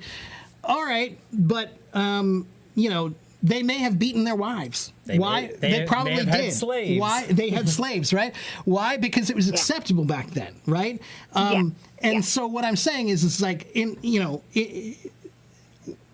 we give respect to people who do terrible things all the time, right? We do that in our own culture, in our own time, because we have to feel like there are great people all the time. Elon is a perfect example of that. There are so many people who worship him like he's a god, but he is Just a rich kid. He is the closest thing that we have ever had to a villain. Right. He is the Lex closest Luthor. thing. Yeah. Right. That is exactly where he's going. In 20 years, in 10 years, he is going to be a bad character in a Batman movie. Right. That's what he is. It seems like that's what he aspires to be. And like I said, we have these characters in our society who we admire for certain aspects of what they do, but we don't consider the whole picture. right. Well, Yeah. being good at something doesn't mean that you were a person that is really good at something doesn't mean it's a good person at all. That's exactly right. right. Yeah, that's exactly. Look at what's his name? Ford. Yeah, exactly. You know, there's a guy who did Henry Ford. You know, he's known for many, many great things. But man, if you do a little, you know, if you do a little digging, that dude had Walt some Disney. skeletons in the closet. Walt Disney, another one. You know, but this is a difference in perspective because think about it. 50 years ago, what you knew about Henry Ford was only what you were told, and it was very limited. Yeah. But now we live in a society where you can find out all the dirt about everybody, right? But unfortunately, we have a limited capacity to how much we can actually input and understand ourselves as humans. Like I said, that's why I hope AI will have a different... When AI takes a full scan of the picture of life, I'm hoping it will be able to see from a better standpoint, you know, because we can only solve problems that we can understand in our own lifetime. Yeah. But some of those And you can problems are only take bigger so than much, one you know? lifetime. Yeah, absolutely. Yeah. Yeah. Well, right now, as to with like the whole life crisis and stuff, and like, you know, we already agreed on, I talk to myself so I'm crazy, right? Well, one of the things is that it got to the point that, per se, I work my 2 jobs, you know, and millions of people do. Not only, I'm not going to go and just say, well, women, you know, work the jobs or this and that. People, humans, they work a lot of jobs to, you know, to make ends meet and stuff. So one of the things that kind of came to my mind was the fact that, okay, I go to work and I do all these things and then I take care of my kiddos, football and cheerleading and baseball and all these things to do with my children. And then I had like this thought about myself, like, what do I do? Because someone asked me, what do you do for fun? And, you know, I could easily be like, well, I take my kids here, and there, you know, and then, you know, my kids want to go out to eat, so I take them out to eat or we do this. But the reality of it is like that I don't do those things for myself or for me to have fun. Right. So as to how it came to be is, and I said, and I actually had sent Mr. Mark a message sometime before about the drumming. I still want to know about the drum. That's you. That's Oh, me, yes. okay. All right, Daniela. No, I can help you with that. Yeah, I'll help you. No, well, how it came to be was that since I was little, I wanted to play drums. But growing up in Mexico, a girl playing drums, it was not something very well viewed by my mom. Mm-hmm. So she never allowed me to play drums. And then I did my own life. I grew up, I get married, I had my kids and all this good stuff, no? And right now that I'm, you know, older and I want to do something for myself, playing the drums was something that I always had in the back of my mind. And I said, playing the drums, kind of like learning in itself, it's something that takes time. It takes, it's a good time to invest into for something as beautiful as music, that it's something that I'm going to like and I'm going to do for myself and I'm going to invest that time for myself. Do you know who Sheila E. is? Sheila E. No. Sheila Escovedo. Escobedo. Yeah, she's one of the most famous drummers in America. Okay. She used to play drums for Prince in the 1980s. Oh, yeah. Oh, really? yeah. Okay. And her father and her whole family, all musicians, the Escovedo family. They still perform in Chicago. Yeah, I was good. And he had a lot of women in his band, didn't he? Wendy was. Oh yeah, he had a bunch of women in his band. Yeah, but Sheila E. Check out Sheila E. She's her father was half Mexican American, Okay. I think. Yeah, and she's amazing. She is absolutely amazing. Not only is she still gorgeous, but I remember maybe 10 years ago or something, she was on David Letterman, the late night talk show, and she did a performance, right? And she was playing drums in sexy dress, and she had high heels on. Big, tall, high heels. And she was still able to play the drums like nothing. It was amazing. It was so incredible to watch her play. And she is absolutely an inspirationally good drummer. And she's been famous forever. She's one of the very first famous female drummers. So if you're looking for some inspiration, look up Sheila Thank you, E. yes. And so you were saying, it wasn't looked on well, for a Mexican girl. Well, Sheila E. will give you all the permission you need to be a drummer because she's awesome. great. Okay. Yeah, she's great. Yeah, That is awesome. I respect her tremendously. She's an amazing musician, an incredible player. Whether she's playing drum set or timbales or whatever. Dana. Yeah. Dana Escobedo. Yeah, Sheila. I'm gonna be looking. That's right. She's yeah. gonna be a good little project. Yeah, right now I'm telling to you, go research go and start. make my notes. That's right. And Go start learning about her and her family, and then I'll absolutely help you. I think that if you can tell me where you are in Mexico, then maybe I can be the eyes on what is there to tell you whether it's good or not. Right now, I'm actually living in the U.S. right now. Oh, that's even better. That'll make it. Yeah, I live in Pennsylvania, so that would make it a little bit Okay, easier. that's really. much easier. Okay, Yeah. My family's from Scranton. So then you can just tell me that, and then I can go on Facebook Marketplace and I can find, any of the good drums that are in that region, and I'll know, believe me. Thank you. Yeah, Okay, I'll know. and that is one of the things, since I don't know anything, Yeah. and drums are not cheap. Even the used ones, we're talking about $350, $400, $500, and I'm like, oh, okay, if I'm gonna really invest in this, and if I'm gonna put that amount of money into it, Then you I need want to something go good. into it with a little bit of knowledge, and But not here's just the thing: if you spend $500 on a brand new drum set, the quality you get is almost garbage. But if you spend that same $500 on a used drum set, you can get something semi-professional. Okay. Yeah. Okay, and that makes sense. The quality Yes. is much, much better. Yeah. Okay. It's kind of sad how terrible some entry-level drum sets are. But there are a few companies, like Yamaha is a great company. All their drums are great. Even their low-end ones are really, really well made. So if you could find a decent lower-end Yamaha kit for sale used, that's definitely worth it. It's there. And the thing about drums is drums have not changed that much in the last 100 years. So there are no, unless you get electronic drums, there's no electronic parts. It's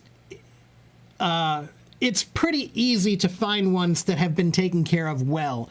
And the ones that haven't been taken care of well, it's usually kind of obvious, right?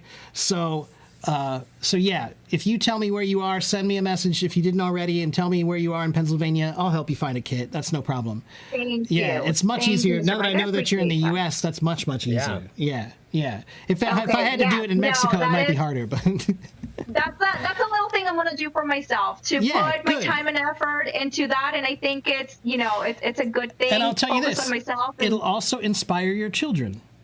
Yeah, Because I'm hoping. you'll see, they will see that you have an interest and that you have a hobby, you have something you want to do for yourself. That will encourage them to want to do the same thing for themselves, right? It's like, I see it all the time. I have many Chinese students, and their parents sometimes, they speak English really well sometimes, but they never speak English at home. Right. And it's like, if you want your kid to speak English, then maybe you should show them, like that you speak English, so you should do it. So it's a good example, right? So by getting some drums and doing something for yourself, you're teaching them that that's okay. You're teaching them that it's good, it's important to have something to do, to express yourself and to learn. Learning, that's another great lesson for your kids to learn, is that even as an adult, you're still trying to do new things. Yes. Yeah, that's a good lesson for your kids. Yeah. So don't worry, I'll help you with that, Daniela. No worries. Thank you. Yeah. Thank you. It's my That's pleasure. awesome. Well, guys, I won't take any more of your time. It was really It's great to nice talk with talking to you. you. Yeah, it's great it was to meet really you. wonderful. Nice talking to you guys, and Yeah. I try to. I'm not, watching the lives as often as I would want to, but just want to say that as to many of the lives that I've seen, yours is just one that kind of definitely invites people to kind of just not even try to go like maybe on stage, but just listen to good conversations and things that will leave you something good. So I really do appreciate that, guys. You guys did amazing today. Thank you. I'm trying to create what feels like a classroom environment.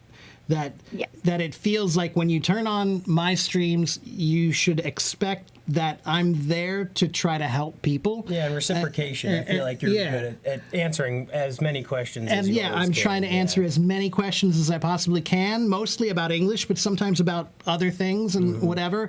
Or we try to have intelligent conversations about important things, you know, without mudslinging, without getting into controversy or things like that. But you know, like a lot of the topics we talked about are very, very personal for me. You know, the idea that the world would be a better place if we just started focusing more on education and growth as human beings rather than profit and money earning. You know, that's not a difficult thing to say. It's a very obvious thing to say, but we're not. And it's a universal problem. Everyone relates to that. That's Everyone. right. But we're really doing almost nothing about it. Right? We just continue on like there's nothing that can be done. Yeah. Right? So and that there's nothing that will happen as a recourse. And it's my hope that at least discussing it can bring some light to it and maybe in the future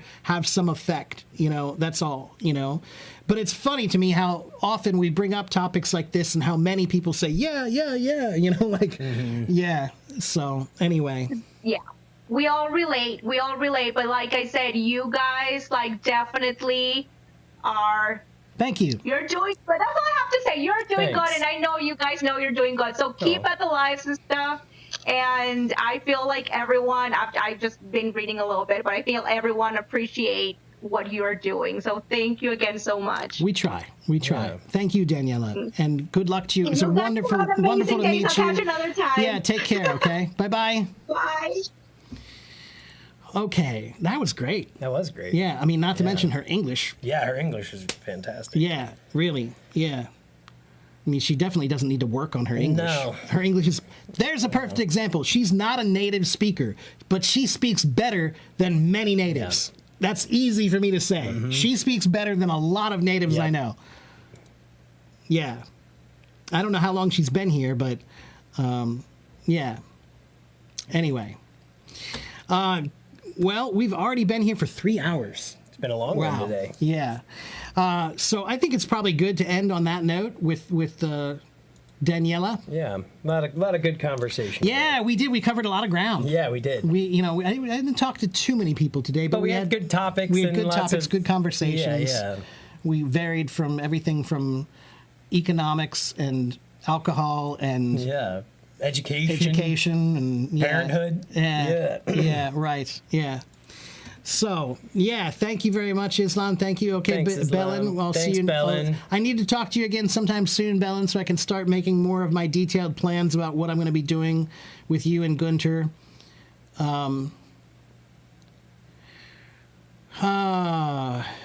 Oscar, try to come back to my next live stream, and I'll try to give you some advice about that, okay? Is that Wednesday? Yeah, Wednesday. Yeah, come back on Wednesday, Oscar, and I'll try to help you about that, okay?